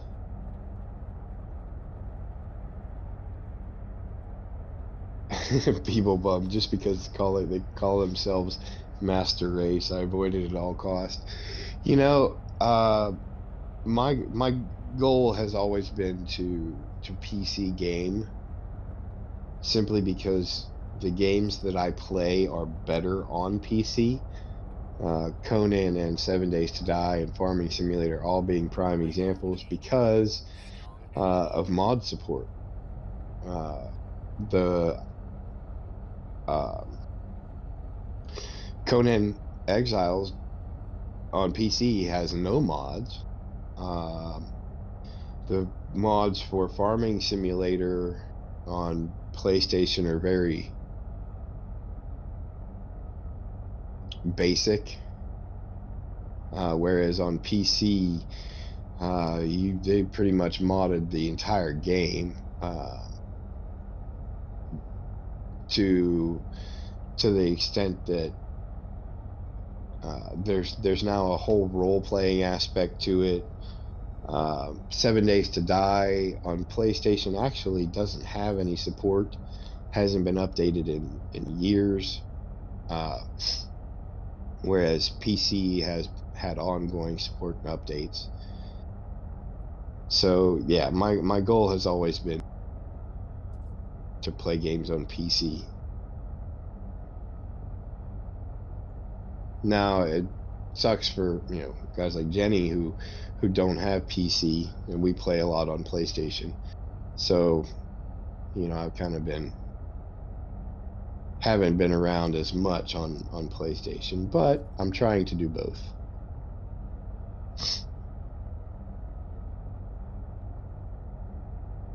Yeah, I can't consider myself part of the PC master race because I bought an old PC. Uh, it's 7 years old, but fortunately, I'm sure you guys, I've said it quite a few times already, but it's an old Dell workstation that was basically designed with the best of the best at the time. So it's still quite functional and runs. So far, it's done everything I've asked of it.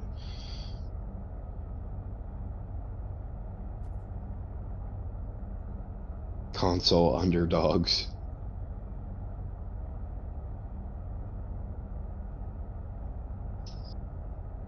I mean, I can't knock console because there are a lot of great games out there, and it does gaming very well. We own 4 PS4s, so I can't knock console gaming at all. It's just now I have the ability to do both.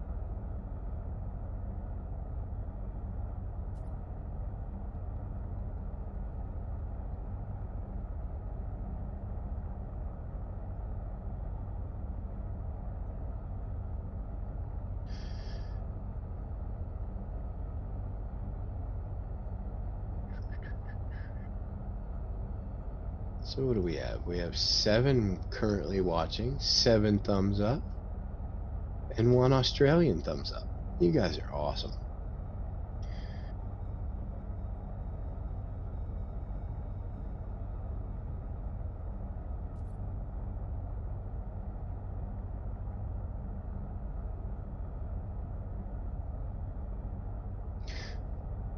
After I refresh, apparently we have 8 people watching. Christy's looking forward to getting a PS5. Ooh. Yeah, see, the PS5, I probably won't be getting it right away, only because of the price. Now, I haven't looked lately. There hasn't been a whole lot of news around the PlayStation lately, but last kind of leak or info dump that we got from Sony was they were looking at a release price of somewhere between $600 and $800, depending on the model that you get, and that's pretty pricey.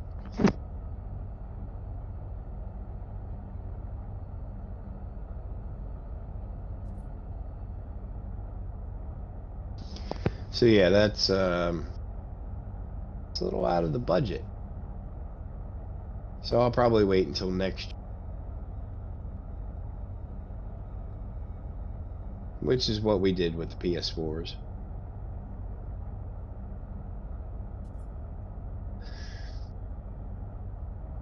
But yeah, Beeblebum's right. This discussion will never die. They both have their merits. Uh,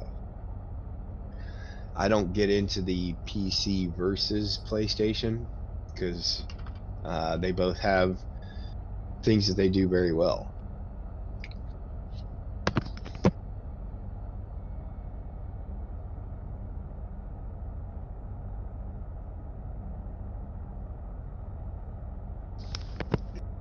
Yeah, that's 900,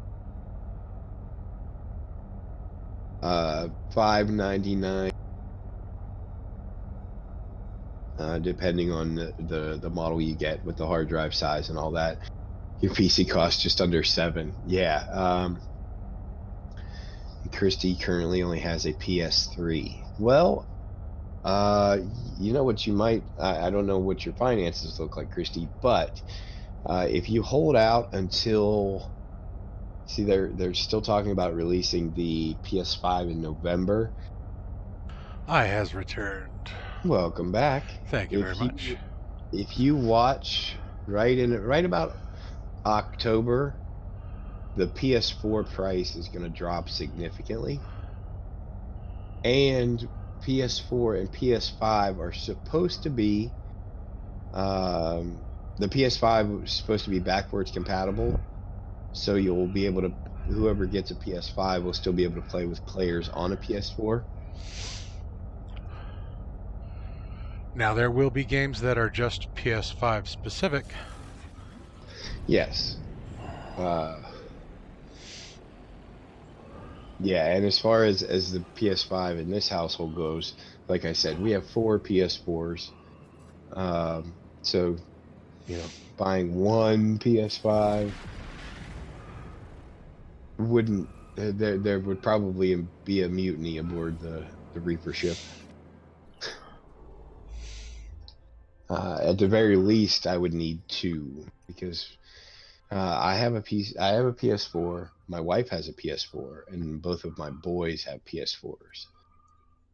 So at the very least, I would need, if I get one, then the wife has to get one too. Well, you definitely have to get one for the wife, for Mrs. Reaper, but I'd make those boys go do some chores. Yeah, they're they're not going to be cheap. They're not going to be cheap at all. My oldest will actually, he just turned 17 the day before yesterday, so the next console he gets, he's going to have to buy himself. Nice. Now, as far as Reed goes, I'm sure he'll be getting a PS5 within the next couple of years.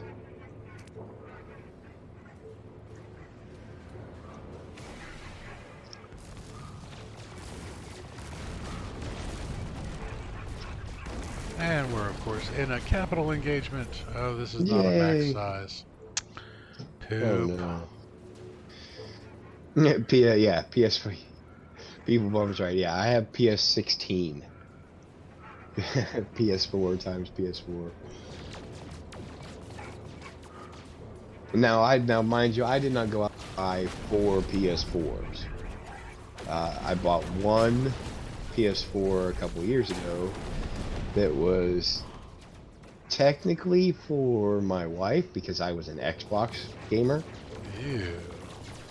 Yes, but almost immediately, I started playing on her PS4 and realized that it's so much better than Xbox. So I had to go out and buy my own, because she complained because I was always on hers. That's what my daughter did. She complained about me playing on hers. So, and then, my oldest son basically inherited my Xboxes. First my 360, and then my Xbox One, and when some mysterious liquid got suspiciously spilled into the Xbox One, we made the decision to get him a PS4 instead of replacing the Xbox. And then, of course, Reed, he originally wanted a Nintendo Switch. And then Nintendo Switches never go on sale. They're always pretty much $400 for the complete bundle. So we ended up, I ended up buying a PS4 Pro. A nice medium Bumblebee style. Nice. Yeah, so I ended up buying a Pro and giving him my PlayStation Slim.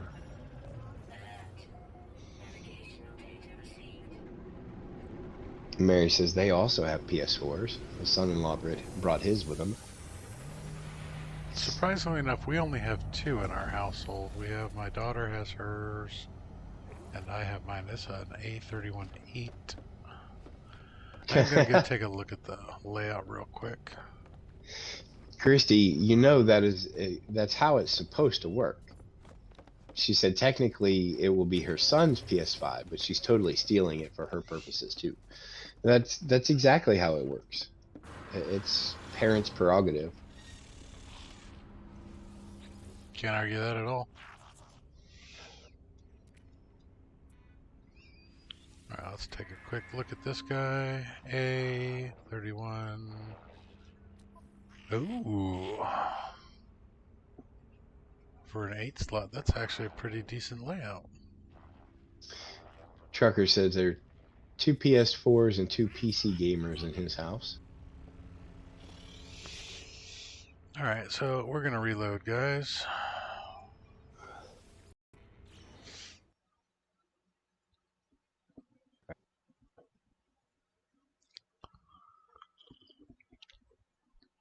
That's probably one of the best layouts I've seen, even though it is only an 8 slot. I know. It's not often you get to see 6 of them blocked like that. See a decent number of 4 blocks, but not the 6s. Trucker said he's looking at getting an MSI truck. Would assume he's referring to a gaming laptop built by MSI. Now, I cannot say this enough, because this is exactly what I would do. The laptop that I bought for my wife is an old workstation laptop. It's a Dell Precision M6600. It is military spec with a titanium case, pretty much built to survive. If I was going to go back into a truck and have my laptop bouncing around constantly, like I used to do, I used to always have a laptop with me, but I had to replace it at least once a year, sometimes twice. That's exactly what I would do. For the cost and what it's capable of, I would definitely buy one of those to put in my truck. I wouldn't spend the money on a gaming laptop because they're not built to handle the constant bouncing and vibration and stuff like that. Although they are laptops, they're kind of designed to be stationary.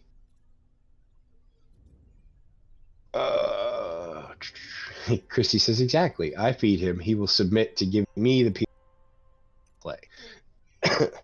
Man. Can't argue that one. Yeah.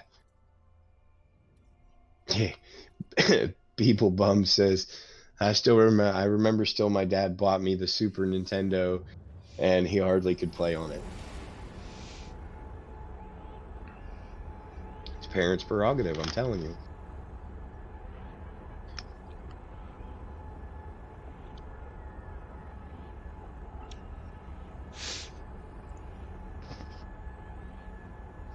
And the nice thing, Trucker, if you did buy something like I bought for my wife, it doubles as a weapon. And you hit somebody over the head with it, and they're gonna know it. Now wait a minute. That did not drop me into a freighter engagement. Oh. I guess I didn't have enough time? Now, from where I jumped into my autosave? That's weird. Well, I did a lot of running around without autosave. Well, yeah, I guess. If you didn't save right before the freighter engagement. I didn't. Okay. I kind of screwed up there. I just jumped into the. I called the ship down, jumped into it, and then took right off. I didn't engage the autosave. So be it, kids. No big deal.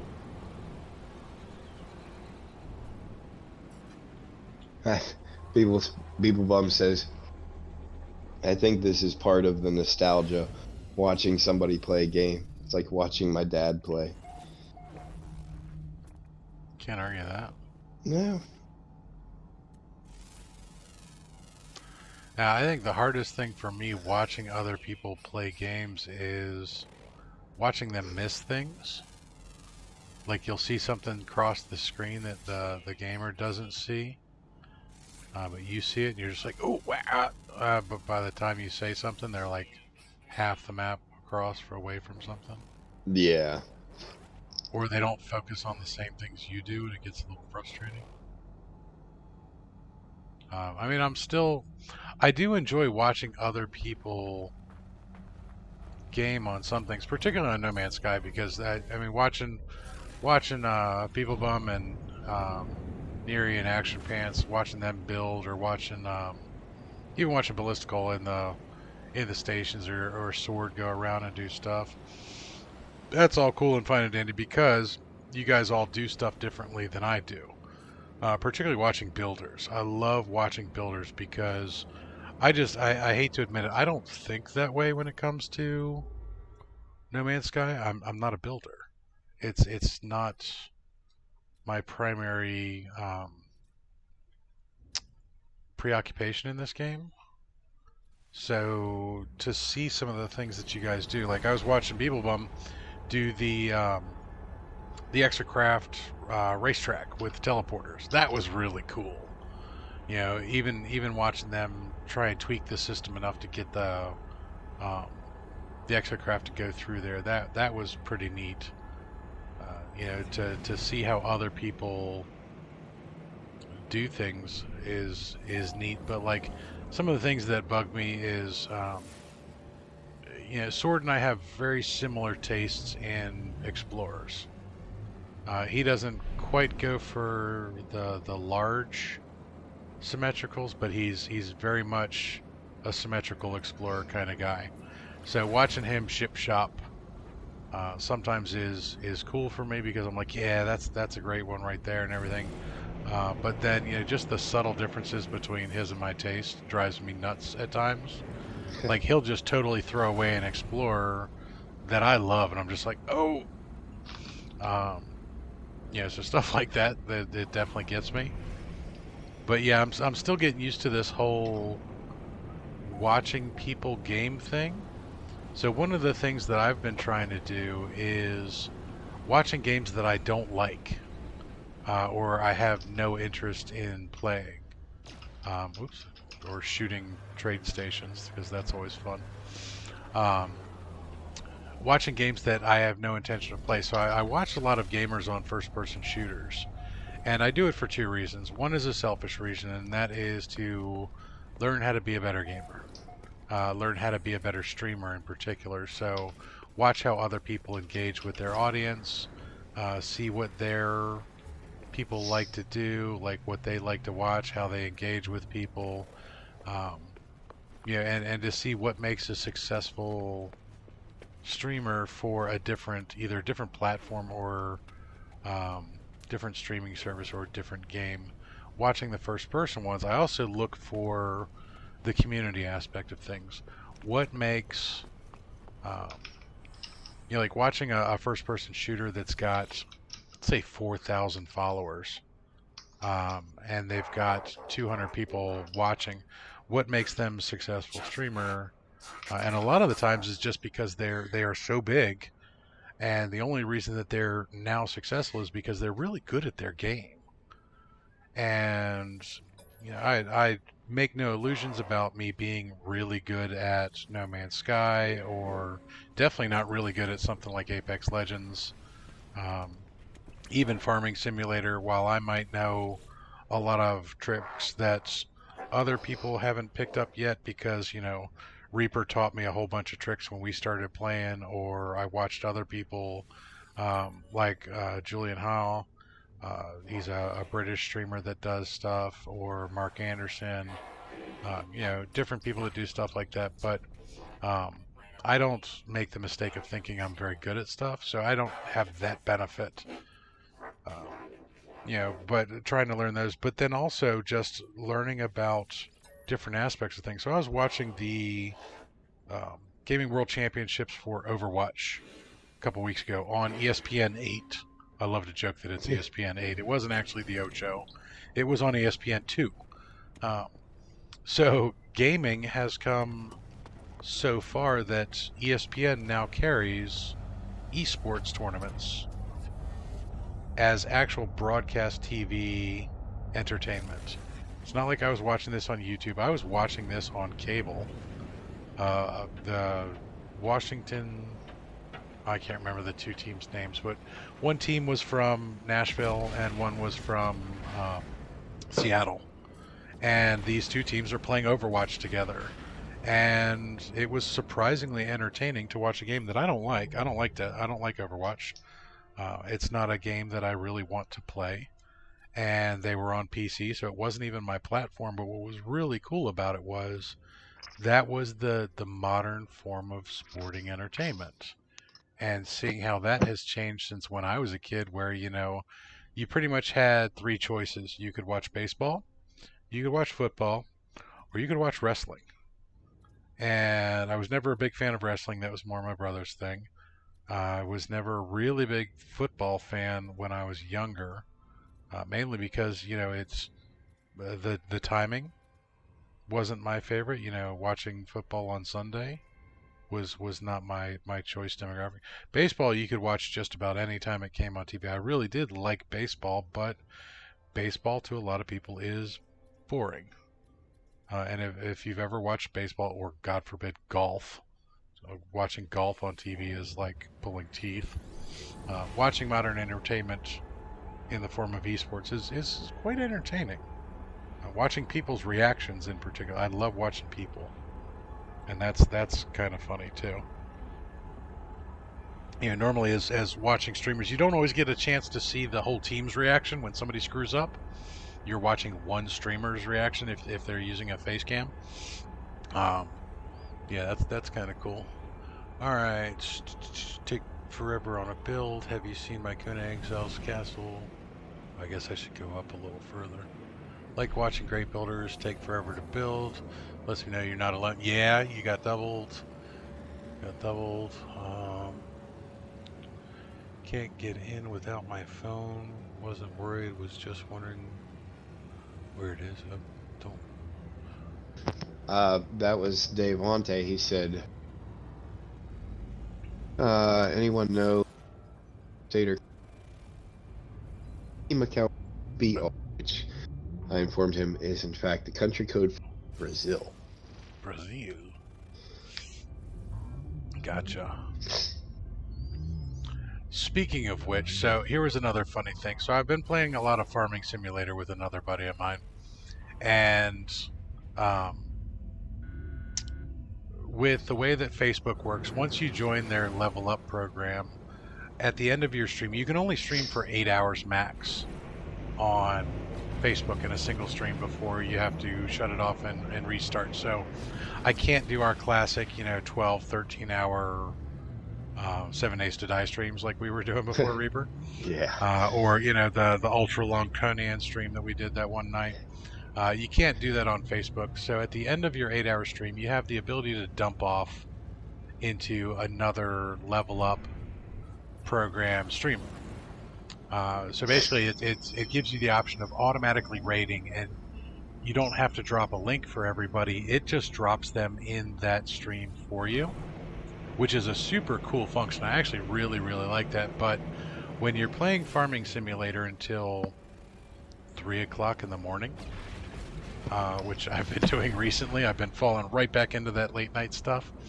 When you're playing Farming Simulator at 3 o'clock in the morning, there are not many people in the United States,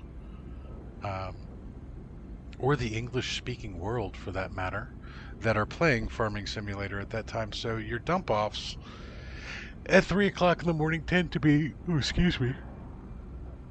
tend to be to European streamers. And we came across two streamers the other night. One was Portuguese, and the other one was Spanish, so both speaking a different language.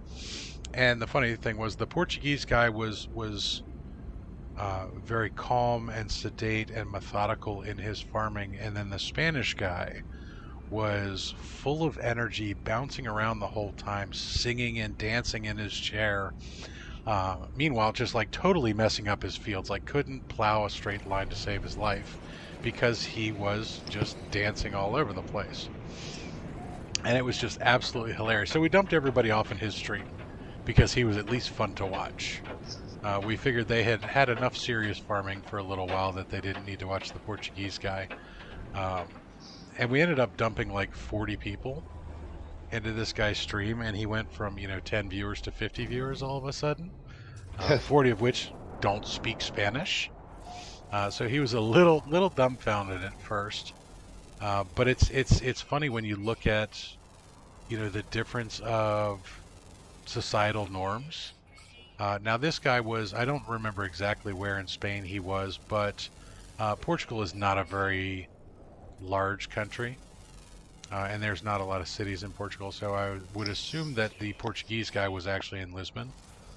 But to see the fact that on the same peninsula in Europe, you have these two countries that are separated by a mountain range.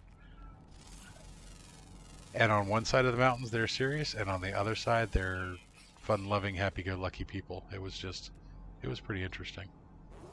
Not saying that the Portuguese are boring or anything, and that just goes right back to Brazil, because Brazil speaks Portuguese, not Spanish, guys. True story. Yep. And I learned that. I used to, when I was working for Papa John's, I had two twins that were delivery drivers. They were both, obviously, they're both Brazilian.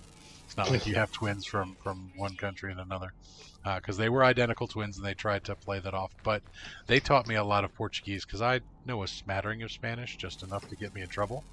But I didn't realize how different Portuguese is from Spanish until you have people speaking Portuguese around you and you understand just enough Spanish to get you in trouble. Well, not just the difference between Portuguese and Spanish, but also there's also a difference between Portuguese spoken in Brazil and Portuguese spoken in Portugal. That is true, but there's also a huge difference between Spanish spoken in Mexico and Spanish spoken in Spain. True story. When you speak Castilian, which is what they tend to teach you in school, which is more of the proper Spanish, you can run into some problems with certain words, huevos being a prime example. If you ask for huevos in Madrid, you're going to get eggs. If you ask for them in Mexico, they might be Rocky Mountain oysters. True story. And if you don't know what Rocky Mountain oysters are, they're testicles. Yes. They're, in fact, bull testicles. Yes. Or sheep, if you get the little oysters, because sometimes the big oysters are out of season. Huevos más grande. Don't ask for the big balls.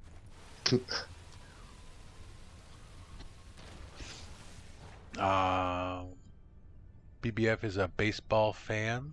Okay. Yeah, because Mary said her BBF is a huge baseball fan. Ah. I don't know what BBF is, but I know what BFF is. Well, Mary, BBF is a baseball fan. BBF. Christie Beach, BBL. That would be back later.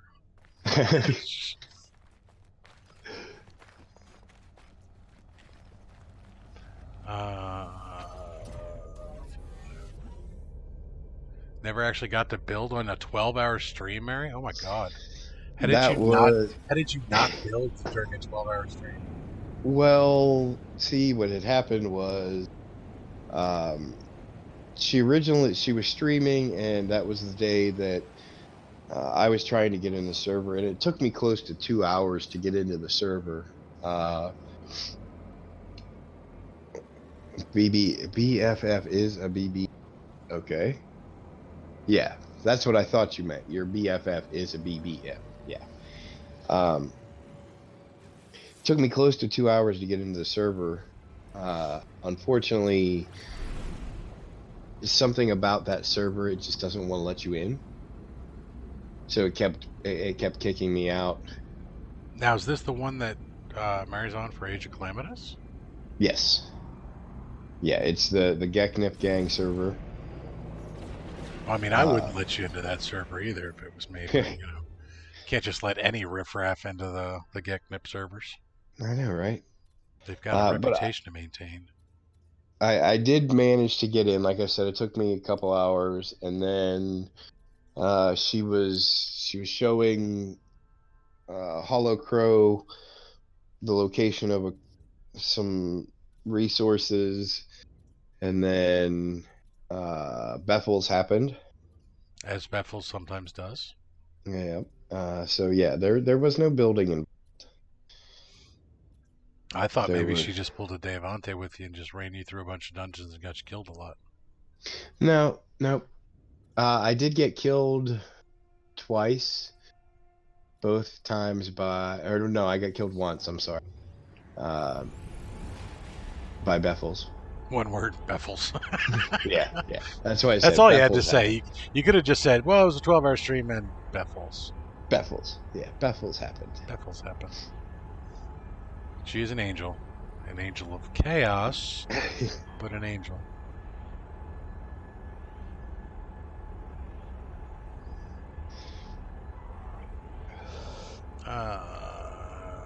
Well, I'm not going to the hospital. We have our first death and with 2 coronavirus in Southwest Florida now. So are you not going to the hospital because you don't want corona, or you're not going to the hospital because you don't want to figure out what the hell's wrong with you? Big Papa Timo asking the hard questions.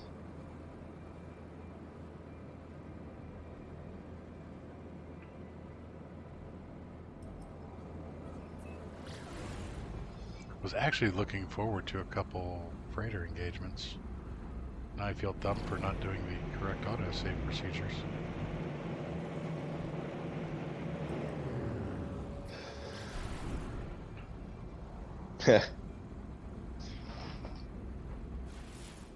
It's actually in her title now, Mary. We went over this that one night. It's a huge long title, and Angel of Chaos is right at the top. Angel of Chaos, blah blah blah blah blah, writer of other things, and Angel of Chaos right there. Gotta love Bethels. That is a very loud keyboard you have there. Oh my god. I'm having flashbacks to elementary school where every keyboard sounded like that. I know, and it's so glorious. See, I can't really argue that because I have like an old AT&T 8086 that I've never been able to bring myself to get rid of. It's got the green monochrome screen, the mechanical keyboard, and it's the biggest damn paperweight you've ever seen. But what it has on it is it was my first computer that I bought myself, and I put all of my crappy poetry from high school, you know, all the stuff that I wrote, and all my missives and love letters and all of those other fun things. And it's also got my amazing Where in the World is Carmen Sandiego saves on it. Used to love that game. Oh, that game was awesome. But the keyboard on it sounds exactly like yours, and every once in a while, I don't plug it in or anything. I just have to click on the keyboard a couple times. Yeah, it is and I think that's what the nostalgia of it, because you know, growing up, this was it. You know, the mechanical keyboard that's all there was. You know, so you get that tactile feel, you get that click. You have to push down to get it to actually operate. Yeah. Chunk. It's kind of like playing with an old typewriter. Yep. That had the swing arms, not the rotary ball ones. You actually had to push down to get that thing to activate. And yeah, those those weren't exactly easy to operate. There was some force involved in getting that arm to come up and actually imprint the paper.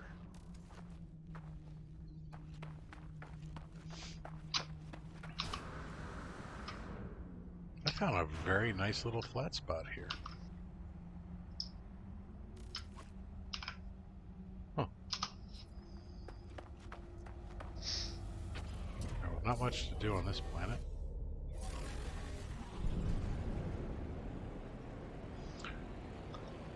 I have Queen of Collab, Rider of Gods. yeah. I did. I was just gonna say I summoned a Bethel's, and there she is. Well, with the way hospitals suck here, don't need to get more. I have enough rock. That is true. You do, in fact, have. No. Oh, shit. Who let Beffels in?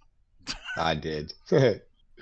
Damn it, Reaper. Do you want I some. Beffels? That's how you get Beffels. Oh, they make a cream for that though. Hi, Beffels. I don't know if they make a cream for Beffels or not.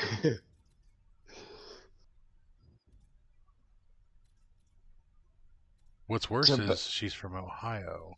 I know, and actually, I was gonna say, I'm really gonna catch Bethel's because at some point here within the next couple weeks before I go back to work, I'm actually going to take Bethel's out to lunch or Nice. dinner or yeah, Something. uh, yeah, something. I would recommend if you're going to head out towards the greater Cleveland metro area, go to the grilled cheese place. Oh, There's the grilled. I don't remember what it's called. I think it's actually called grilled cheese or something like that. But they have like 100 different types of grilled cheese, and it is excellent. It will block you up so bad it's not even funny. Mary said, "Who said her name 3 times?" I did. I summoned a Bethel's. Woo food. Heck yeah. Yeah. All right, people. Take care, buddy. Get some good cooking in. We will see you around. Yeah. Thanks for stopping by, buddy. All right, so we have an arid planet and what looks like a blue orb back over here. Let's see what we got going on here. Melt. He means Thanks. melt. That's the place I meant. That's exactly the place that I meant. And it most definitely will. Nice. That's an option. I've blocked up for days. Worth it though. Totally, totally.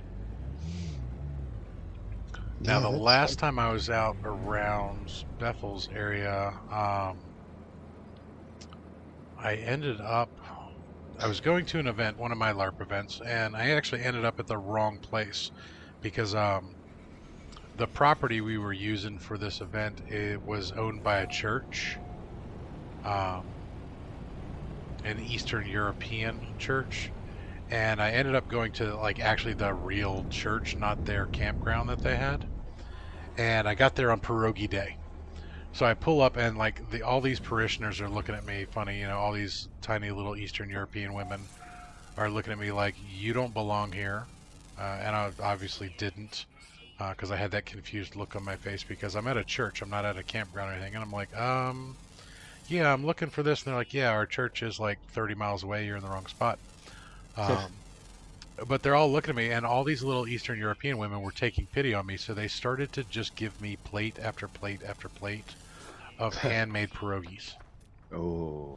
Now, living in Johnstown, we have a lot of Eastern European culture here, and we get a lot of pierogies. I mean, we have our own pierogi fest, just like every other Western Pennsylvania town. So I know pierogies, and I gotta admit that the Cleveland branch of that particular church, those ladies know how to make some damn good pierogies. And after about 5 plates, I didn't want to leave. They had basically, I was ready to convert to whatever religion they were going to sell me. Thank goodness they weren't like Latter-day Saints or Jehovah's Witnesses because I would have been in. I would have full sent to that one. I have to make an announcement. Mary, in fact, has changed her name. She is now Mary the Llama Lizzie TBMA Queen of Collab. Nice. Hey, Trucker, are you still here, buddy? Oh no, Mary doesn't. Pierogi is? What? It is a dumpling with yeah. Blasphemy, you speak. It is a dumpling with some sort of a traditional pierogi is potato filling. It's a potato ravioli. Yeah, basically. But it's not pasta. It is dumpling. Yeah, we better be careful. We'll get KJ in here to tell us the difference between Pasta and pasta and noodles and dumplings. noodle. Yep. Trucker is still here. I found something for you, everybody. It's up on the screen. Aw, it's cute. It's like a little Ewok with horns. It is like a little Ewok with horns. If they have pierogies in the menu, that's no excuse. Go to the grocery store and buy pierogies. Yeah. Yes, Bethels is correct. Gloriousness level dumplings of awesome. And actually, you can get them with other things other than potato filling. I've seen them with Spinach and meat, cheese is really good. yeah, spinach, cheese. When I make mine, I put cheesy potatoes. There you go. So I did that for Trucker and Deavante. I named the little Ewok with horns Tragic Oreo. Oh, nice. Yeah, I actually make my own pierogies. They're not on the same level as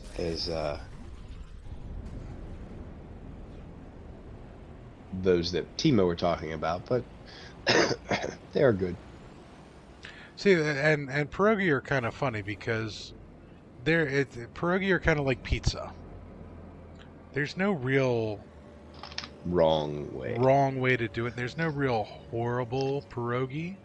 Pierogi are all good in some way, shape, or form. They're just different. See, now mine, I actually boil them like you would a traditional dumpling, and then I fry them. And that is the traditional trick right there. Lots of butter. Hyperdrive has no fuel. My hyperdrive has no fuel. Why doesn't my hyperdrive have fuel?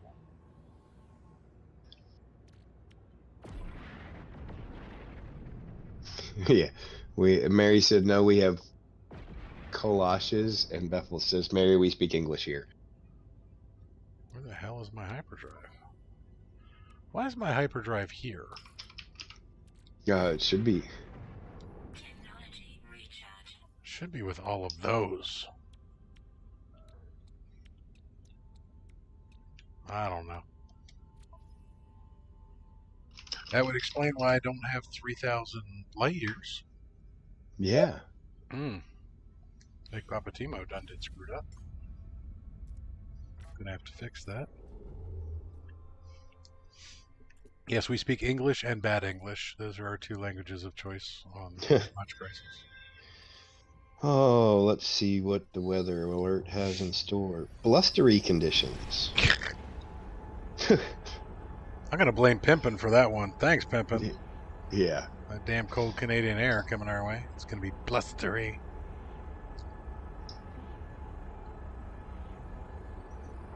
Oh. Think Danish, but better?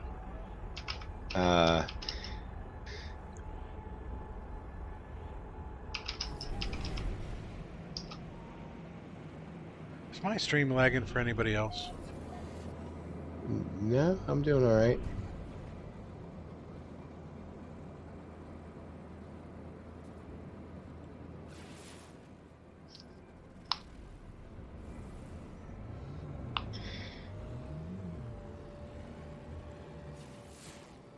I think I know.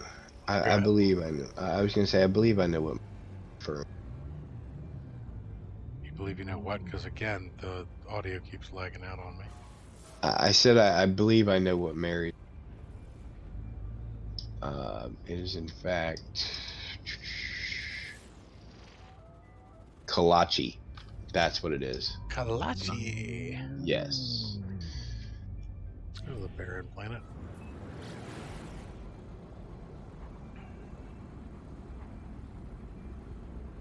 Trucker knew what it was.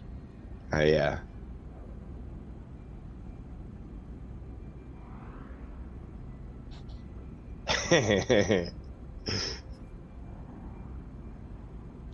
I spell everything wrongs. I has the stupids. Iken has the dumbs. Yeah. And Diamante, it's not that you spell everything wrong, it's that your phone just hijacks you. Still impressed you can spell supercalifragilisticexpialidocious on your phone. Yeah, without a typo, but you can't spell what.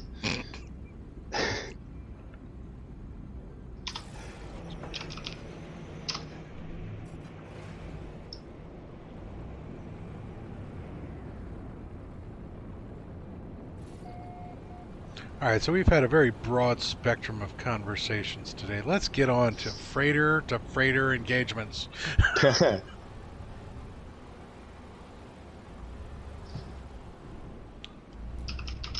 I get this feeling that Hello Games is going to screw me out of that, the next big update. Yeah, you're not getting it. Let's just You're get not on to getting it. landing. Can we make landing happen better? Thank you.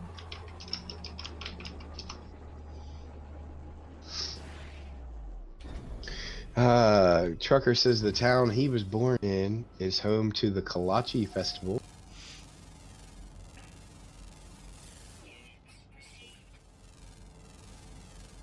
Now, are kolache a Danish dish, or is it just like a Danish? It's more of like a Danish than a dish. Well, I meant is it like a Danish, or is a Danish like the country Denmark? No. I believe Kalachi is Greek. Because I'm not familiar with the food or even the background.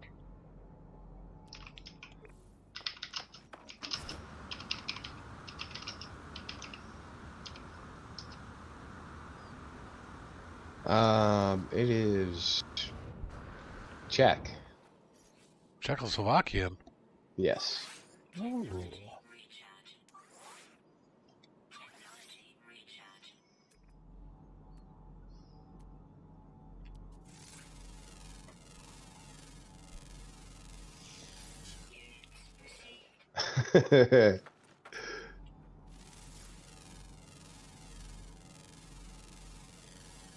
It's llama.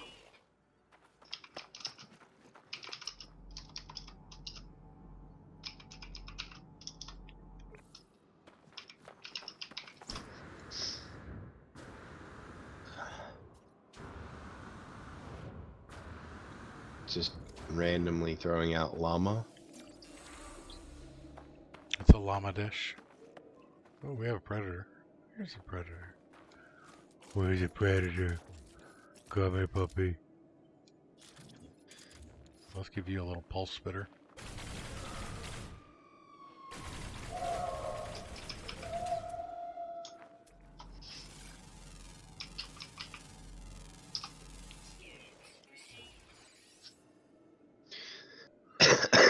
Mary says Cedar Rapids was largely founded by Czechs. That was a unicorn T-Rex. It's trying to give me a big high five, too. Big dead high five. Oops. Well, see, that one didn't have a horn.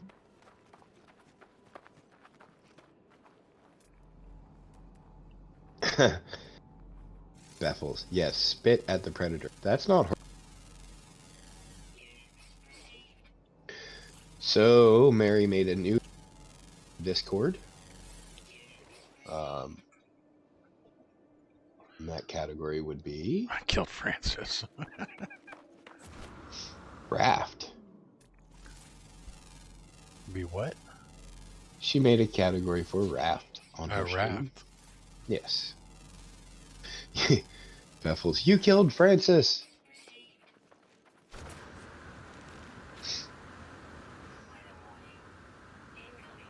Incoming storm detected. Timo has found watermelon.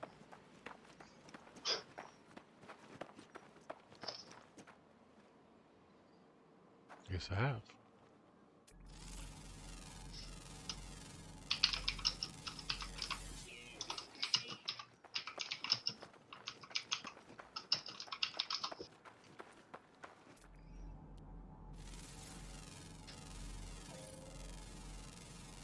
God, I'm digging the 300-degree temperature difference between night and day. Yeah. It's just like Western Pennsylvania. I know, right? Although it gets warmer at night here than it does during the day. It's like, because Western Pennsylvania is just like, oh, you want wacky weather? Here, hold my beer.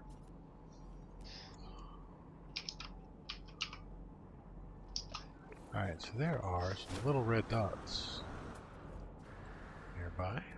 That's not a little red dot, that's a big red dot. Ooh, aggressive behavior. Adult female likes raw meat. Are you really talking about Beffels on stream again? Yep. Aggressive female likes raw meat. Yeah.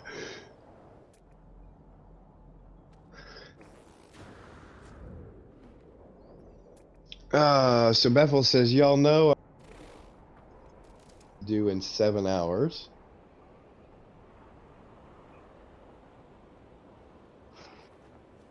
Wish No Man's Sky had waterfalls. Yeah, that would actually be kind of cool. I didn't catch what you actually said there because Discord again. I said, Bethel said, y'all know I'm supposed to be writing a midterm that's due in 7 hours. Well, that's why are you on here?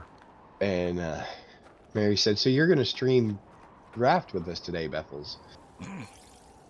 And Bethel said, if you write my paper with Dave Ante said, I'll go Raft with you, Mary. And Bethel said, I love that meats.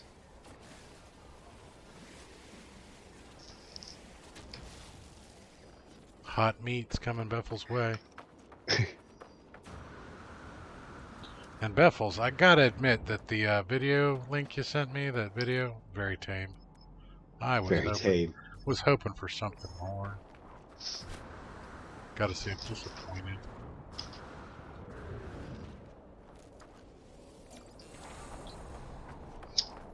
Not disappointed in you, I'm disappointed in the hype of that video by everybody else.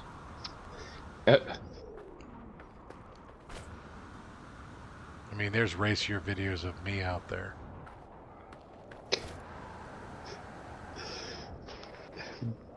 Bethel said, I'm here because I was summoned. True.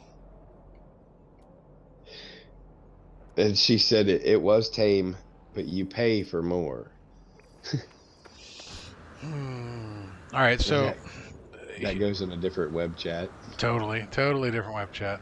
I'm gonna get on another subject because we brought up the subject of OnlyFans.com before, especially with Beffels and Mary Lizzie in conversation at times. I think the business model of OnlyFans.com would work so much better for those posting on there if they actually provided some form of a preview. And not that I'm actually going to go out there and spend money on anybody's OnlyFans.com because I'm cheap and broke and really don't feel a need to. Not that I disagree with sex workers or anything. Sex workers are real workers. I'm just not going to pay for that. There's so much stuff out there that I can see for free that I don't need to do that. But yeah, so business model, show something because I have a couple friends that actually young attractive women that are looking to supplement their income. And like I said, I don't shame anybody for doing it. If I was an attractive person, I'd have my own page out there, but I'd be a little pissed off at a website like that I know you don't want to give too much away for free, But if you don't give enough away from free, people aren't going to want to buy. I actually just had to look up what OnlyFans was.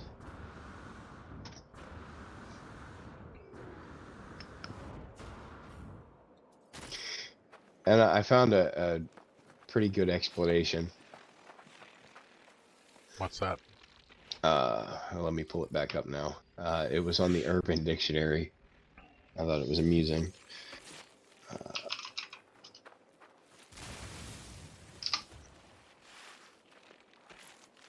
said, where'd it go? A waste of money. A bunch of British models who charge subscription fee. Not worth it. Porn is free.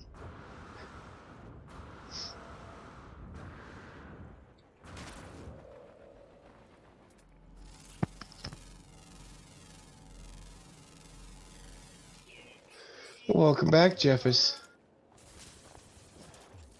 That's not the right name. There we go. That'll kill him. Let's see. I have too many things on this.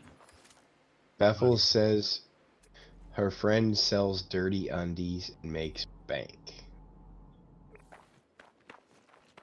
Yeah, I'm not gonna kink shame. I'm not gonna fetish shame or anything. You know, hey, if you can make money at it, power to you. Not my thing.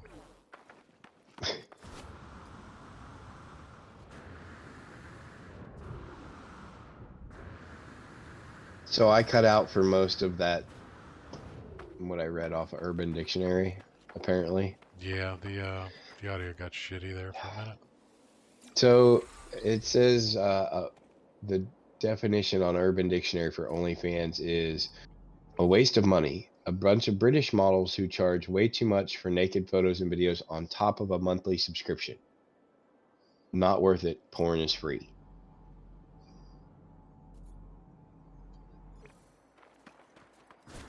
Again, spoiled millennials thinking porn is free. Well, it kind of is. With Google, yeah, pretty much. Oh, Pornhub put a huge hurting on the Pornhub model, I should say. It wasn't just Pornhub. I can't even remember what they're called, the link lists and everything else like that. The porn industry has been blessed and cursed by the interwebs over the years. And they pretty much, that's one of the other reason that the Consumer Electronics convention every year always takes place with the AVNs, because the industry has to stay ahead of current online trends so that they can continue to make money, because while porn may be very easy to get and easy to attain and you can find anything you want to see online for free, the industry itself is still very much thriving. Yes. Because porn pretty much drives technology. People, regardless of whether or not they can find it for free, still want to see stuff. Let's go find this minor settlement. I don't think I'm going to run for 10 hours. Nope, that's not going to happen. Oh no.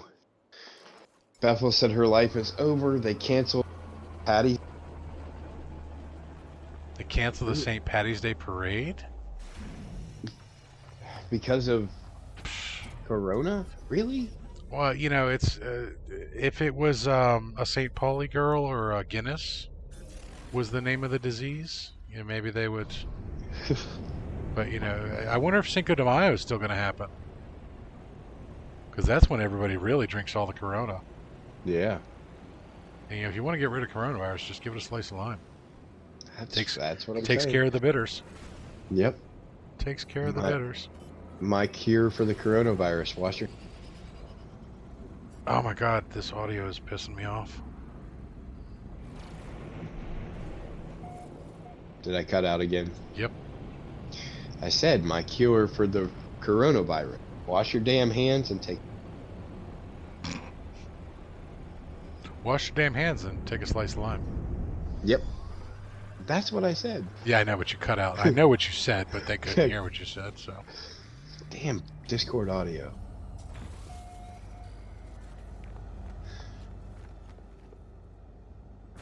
Alright, so I gotta love rendering issues. Check this out, guys.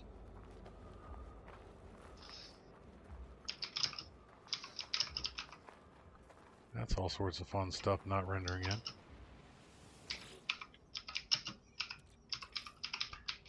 Click, click, click, click, click, click.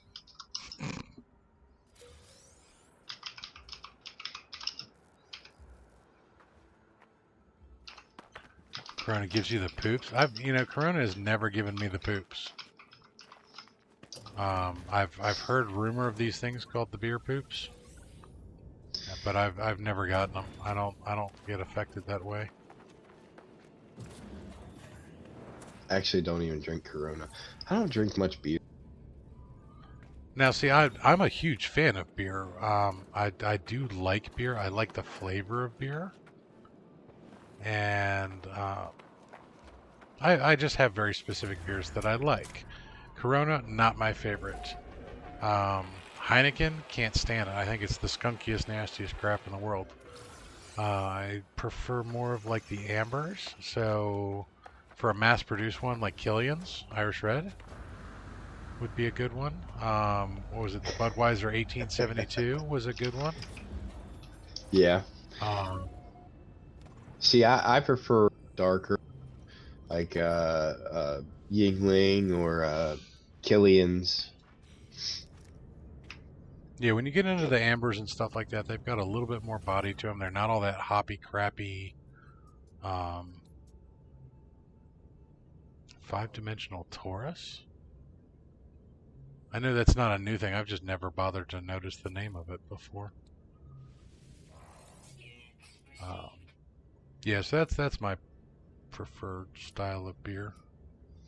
Scaly meat, fragmented qualia. Never going to use the fragmented qualia ever again. And I hate to say it, if that was all we needed to do those upgrades on our multi-tools was just for that quest, I'm going to be so pissed off. We never have to use those things ever again. I'm sure they'll incorporate something. I don't know. They've done it before where they just like do something that could be really cool and then just drop it like a hot potato.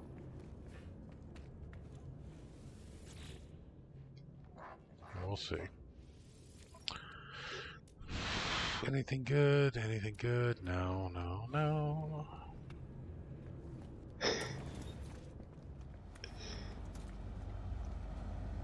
PC Conan server still down, not even showing in server list now. That sucks. Line won't change that, and the TP shortages are bad for that too. Yeah, we were. I don't know if you caught that. Jeff says nice glitch. Yeah, I get the rendering issues a lot on the PS4. My mention of the meme before, you sneeze once and it causes 100 people to shit themselves. That's why there's actually a TP shortage right now. Yep.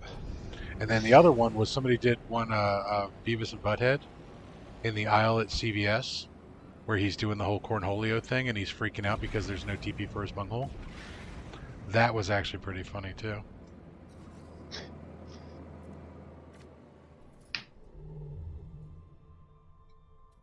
Now, Mary, I know you wanted to stream. Are we playing on your raft? You're breaking up again. All right, this Discord audio is seriously making. Hold on a second, guys. Reaper, let's both leave the Discord channel. Okay. And then join back in. See if it does anything.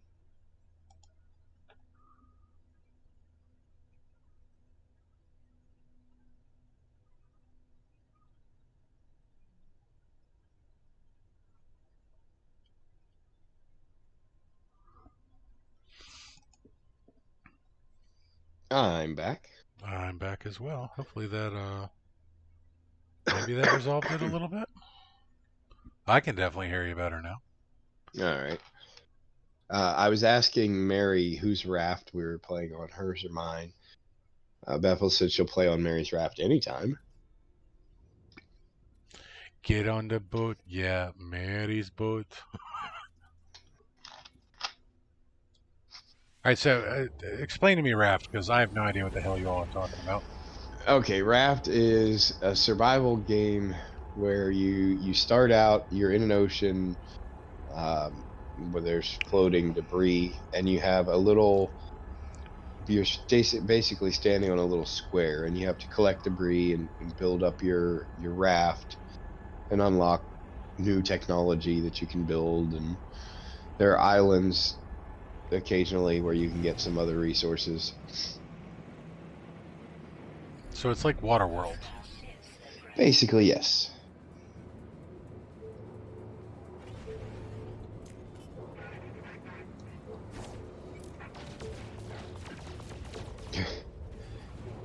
Jeffus says that reminds me I need to buy TP before the panic really hits. I've only got 5 rolls left. Well, Jeffus, I don't know where you are, but I'll be standing outside the local Dollar General with a cartload of toilet paper, selling it for $5 a roll.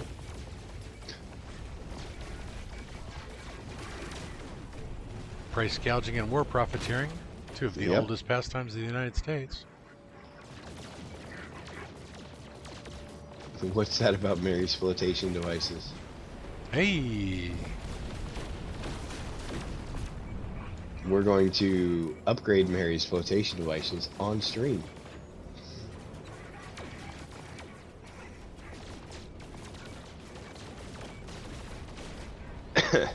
Bevel says order on Amazon from China. yep.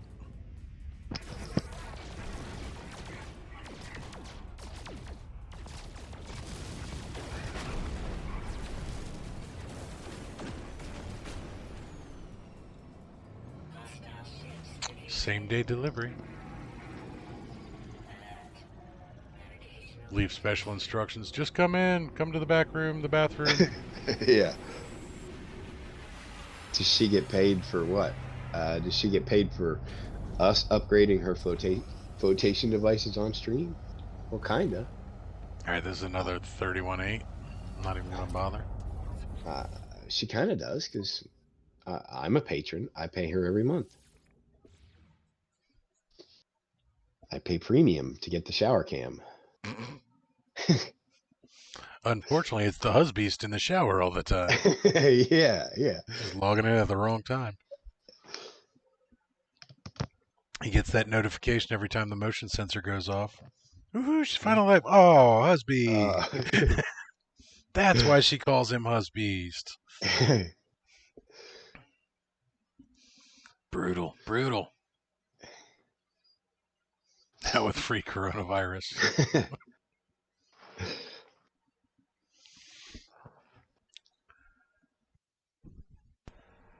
All right, so we should have another engagement.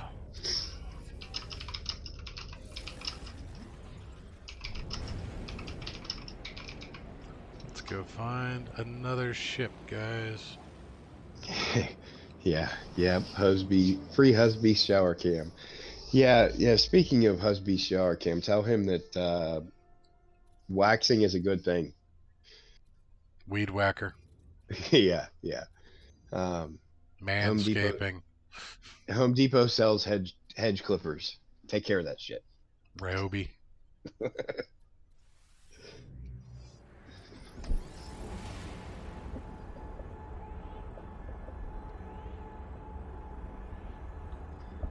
We're gonna see how many people we can fit on 4 squares on Raft. Yeah. So you're really just on a raft picking up flotsam and jetsam on the ocean until you can like build something?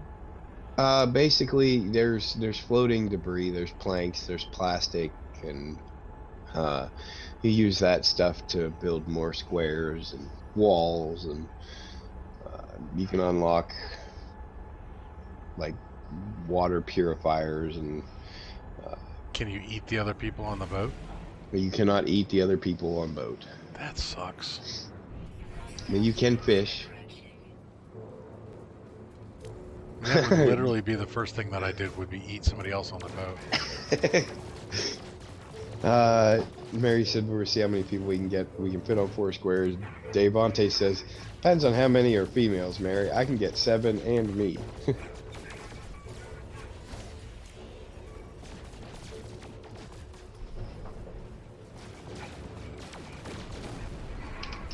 Blew up a baller hauler. Ooh, look at that ship.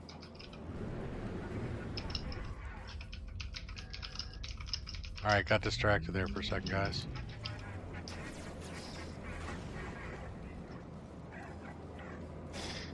Beffels and Mary are going to share a room with Hollow Crow.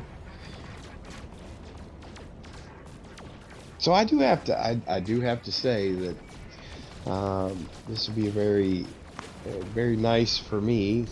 It'll be Mary, Beffels, Hollow Crow, and myself, all trapped on a little tiny raft.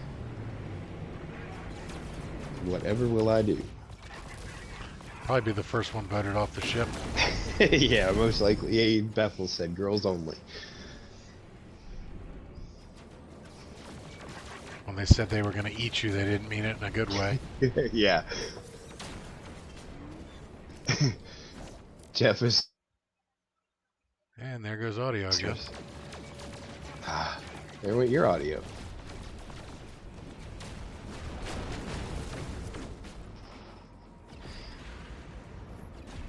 Still there? Yeah, I'm still here. Okay, you cut out just after I cut out. Yeah, we both cut out at the same time. Yeah, Jeff has said yoga moves come in handy when playing people Tetris. Yes, they do. Bethel said that will be a lovely MA stream. You can make a character with boobs. And Dave Monty said he wants to play. Okay, so it'll be. I guess we can allow another dude on the. A B30 and 8. This is a good color, though. I like the look of this ship.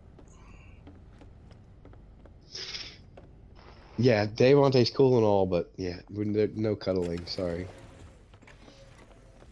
Depends who gets to be the jetpack. Well, okay, so Dave Monte wants to play, but he doesn't have Raft yet. So I guess it will just be the 4 of us then.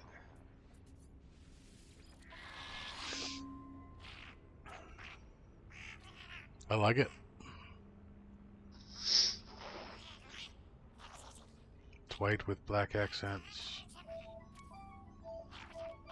Not the worst setup, but definitely not the best. Alright, so which system was I in? That is a nice looking freighter. Looks familiar though. It does. Mine has the boxes, but yeah, and it's a full size.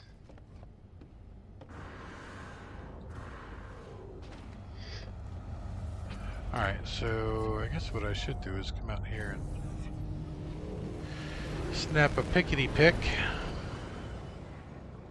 Get some coordinates in the shot.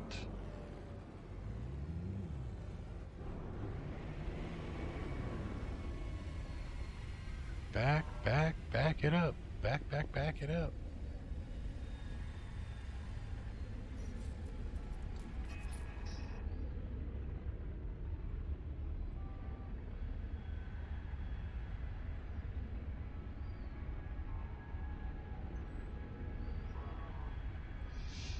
Take some pickies here. Boop. Send this to good old Lieutenant Dan.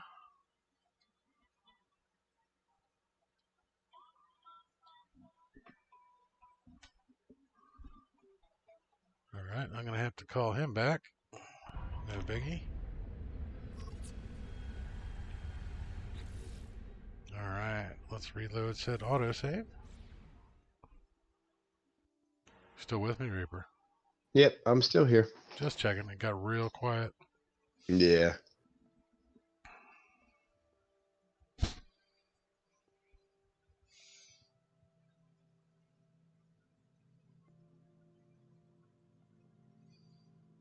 People Tetris, Devante and Reaper can cuddle, then Devante message retracted. Don't tell my Yeah. brother, or he'll buy it for you. Yeah, this is something I learned the other night. I was hanging out with Mary on stream, and while you were gone, I actually gave him a little bit of a shout out because her brother from another mother. We were talking about. I was trying to help Beffels in No Man's Sky because her and Mary were playing together, and Mary was streaming on YouTube, and I told Beffels to pull up hers on Discord so I could help her out.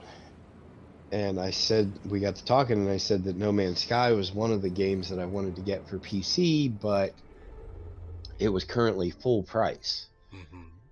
And I really didn't want to spend $60. And almost immediately, Bar, also known as Ball Bounces, went to Steam and bought it for me and sent it to me as a gift, Oh, nice. which I'm much appreciative, but I also have learned my lesson to not say that I want games with him around. Or you learn the valuable lesson to say you want games with them around. Yeah. Like I said, I do appreciate it, but, you know, um, I don't need people spending money. All right, moving on.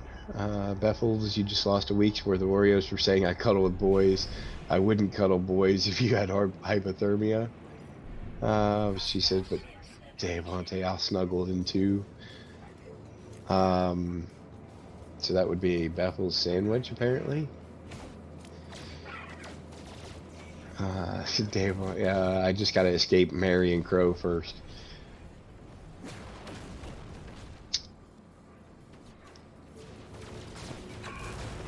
He actually, in addition to buying No Man's Sky for full price, he also he's the one that bought me Raft so I could play with Mary. Aw.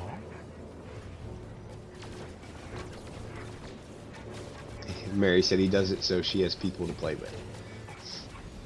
We could always tell him that Big Papa Timo could use a nice gaming PC, and then I'll play with Mary all day long. Yeah. I'm not opposed to this idea. I have no shame.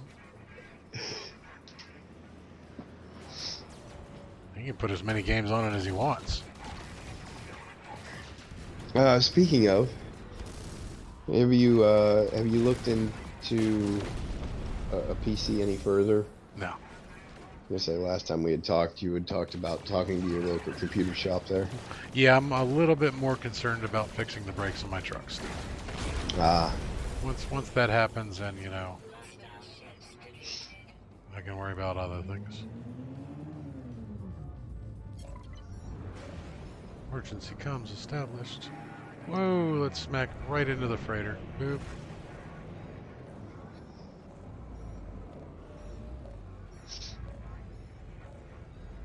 I don't even like Venators, so I don't even know why I'm looking at this one, but it's green.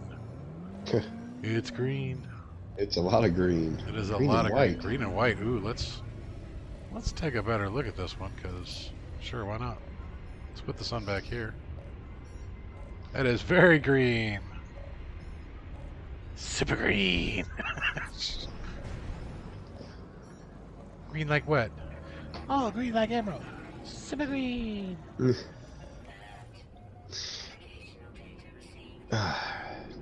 Devontae, retract that comment.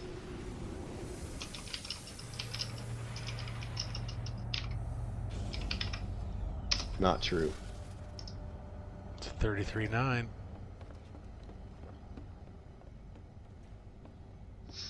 But I hate to say it, guys. The Yokohama cannot be a Venator class. Just cannot. Must be a Sentinel. I really want them to come out with a third style of capital freighter, too. Or a fourth. Or a fifth. Get more. More ships. More ships.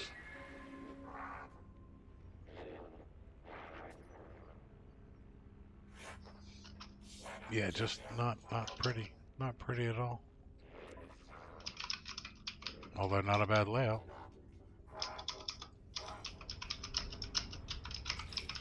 Admiral Gep. Alright, one more, guys. One more.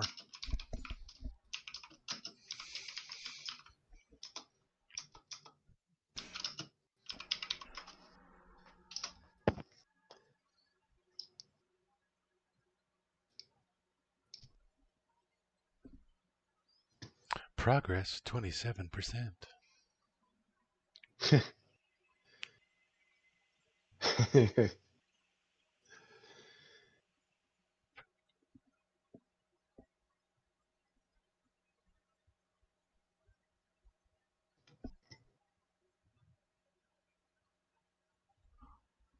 Who's going to write your paper, Pebbles? What's your paper on, by the way? That's the other question. American history through modern music. What? That's what I said. What the hell class are you taking? Alright, so actually, if you're going to write a paper, just do the whole Billy Joel song. He covers it all.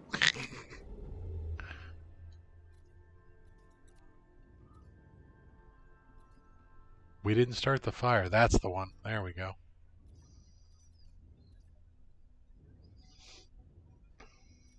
Hey guys, I invented a new word. Plagiarism. Plagiarism?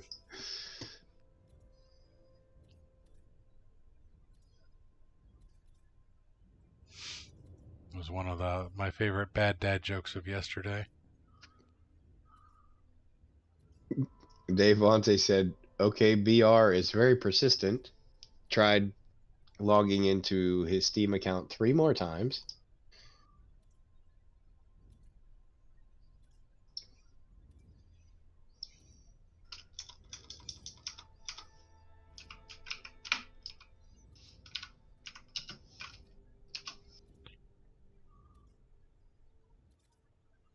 All right, let's do this by life form. Yay!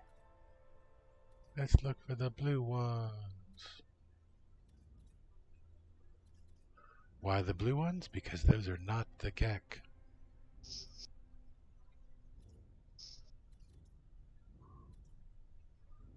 Hashtag space the Gek.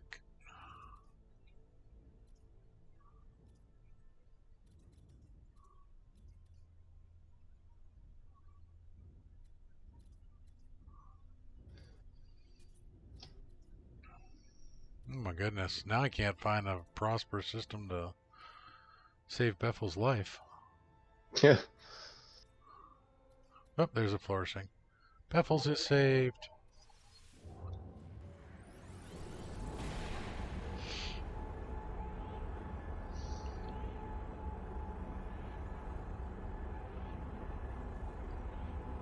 Alright, keeping in mind the distinctions between high and low culture at the turn of the century, discuss the impact of ragtime and blues on American society during the first decades of the 20th century. Okay. What were the characteristics of these genres that led to critics to denounce it? What mechanisms led to the gradual spread and acceptance of music among growing numbers of white listeners? All good questions, actually. That's only question 1.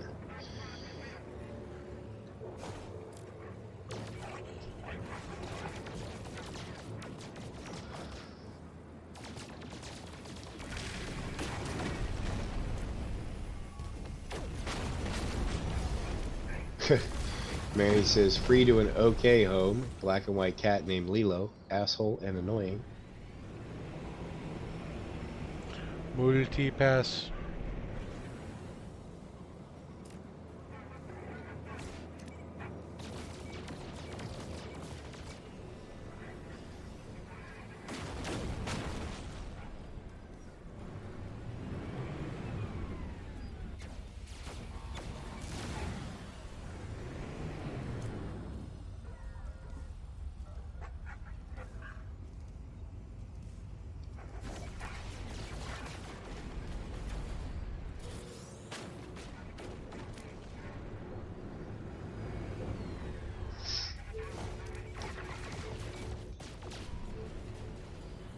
I forget how much I love rockets at times.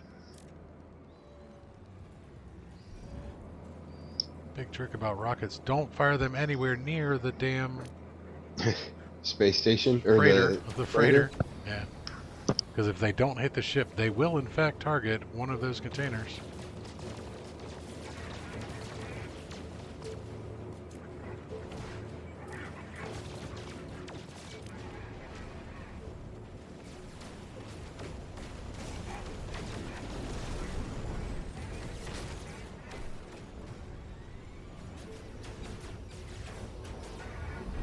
I so wanted to shoot him right there, but those containers were right there. Alright. Hostile ships defeated. This one is black and yellow.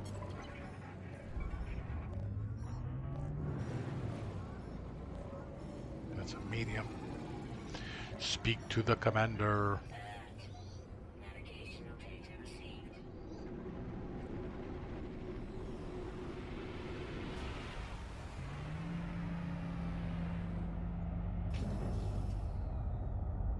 Alright, how many questions are there concerning this paper? Oh, it's a 34.9. Damn it.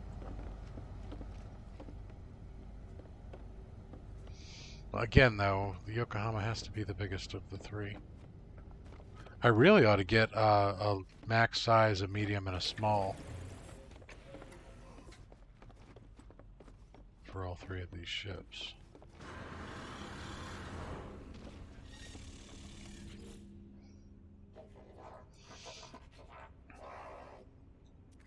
But that's just too much work.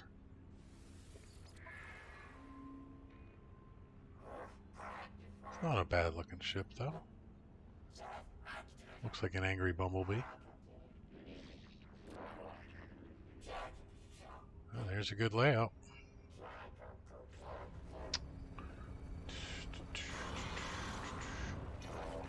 Alright, so reload that. Reaper, did you mute yourself? I did. I was typing. Okay.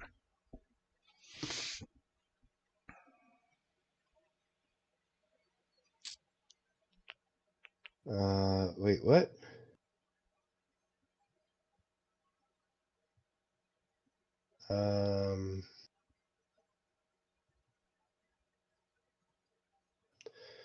You told her, Mary said you told her you summoned her? We talking about Beffels again? Because I did summon Beffels. We knew But that. I don't know.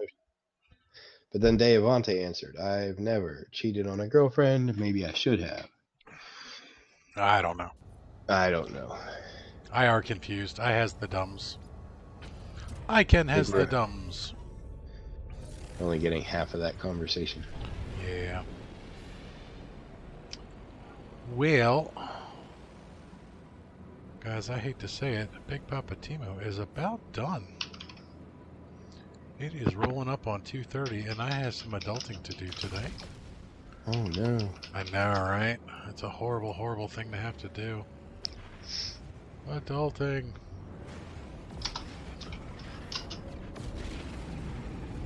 So I'm going to go ahead and land on the good old Yokohama here. I think we're going to call it. You got anything else, Reaper? I don't. You know, the typical, if you don't know who I am, I'm Fear the Reaper. Go subscribe, click the bell, drop some links in chat there. Huh. I beat you by just a second. See, I showed that I beat you. But it doesn't matter. It got the link up there either way. Yep. It works either way.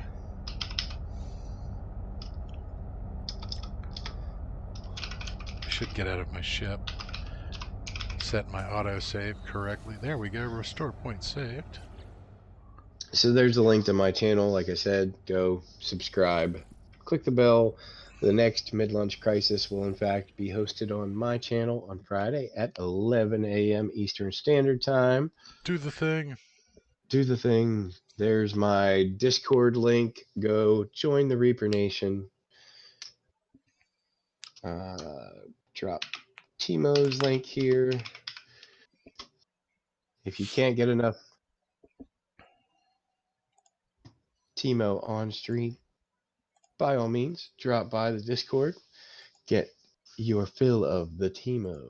Ooh, get your fill of the Timo. There you go. Speaking of which, I'm going to drop a whole different one because I still don't think it's correct in the settings there if I do the Facebook one, but I'm going to drop my Facebook page too. If you guys haven't already. Das ist my Facebook gimme page. All right, we got Mary Lizzie. What else we got? So we got Mary Lizzie. Go check her out. She's amazeballs. Amazeballs. And she's fantabulous. And because we can't talk about Galaxy Void enough. Yep, there's Galaxy Void. Go and check him out. He is a young streamer. Very well-spoken. Now, unfortunately, he hasn't been streaming very much lately, but I believe he's trying to get back into it again. Yeah, I believe he has a stream coming up this evening. Yeah, it was tonight. Wednesday. Yeah, he said Wednesday. So yeah, tonight. So if you guys haven't, go ahead and subscribe to Galaxy Void. Check him out. Cool kid. Give him hell. Tell him his mom said to go do his homework or something like that. Yeah. I think that's actually his big problem is he keeps getting caught trying to do like adult style, not adult style, but adult schedule of stuff, and he hasn't done his homework or cleaned his room, and his mom gets him all the time. It's like, before you stream, you got to go clean your room. That's probably not what his mother sounds like at all, but you know, I'm gonna stick with it. Yeah. So. All right, guys. Well, have fun playing Raft. Appreciate everybody stopping by. 7 people dropping in right now. 10 thumbs ups. And hey, we got the thumbs up from down under. The super like from down under. Appreciate it, whoever you were, coming by, giving us the support. And yeah, we'll see you guys on Friday. So until next time, everybody, fly safe.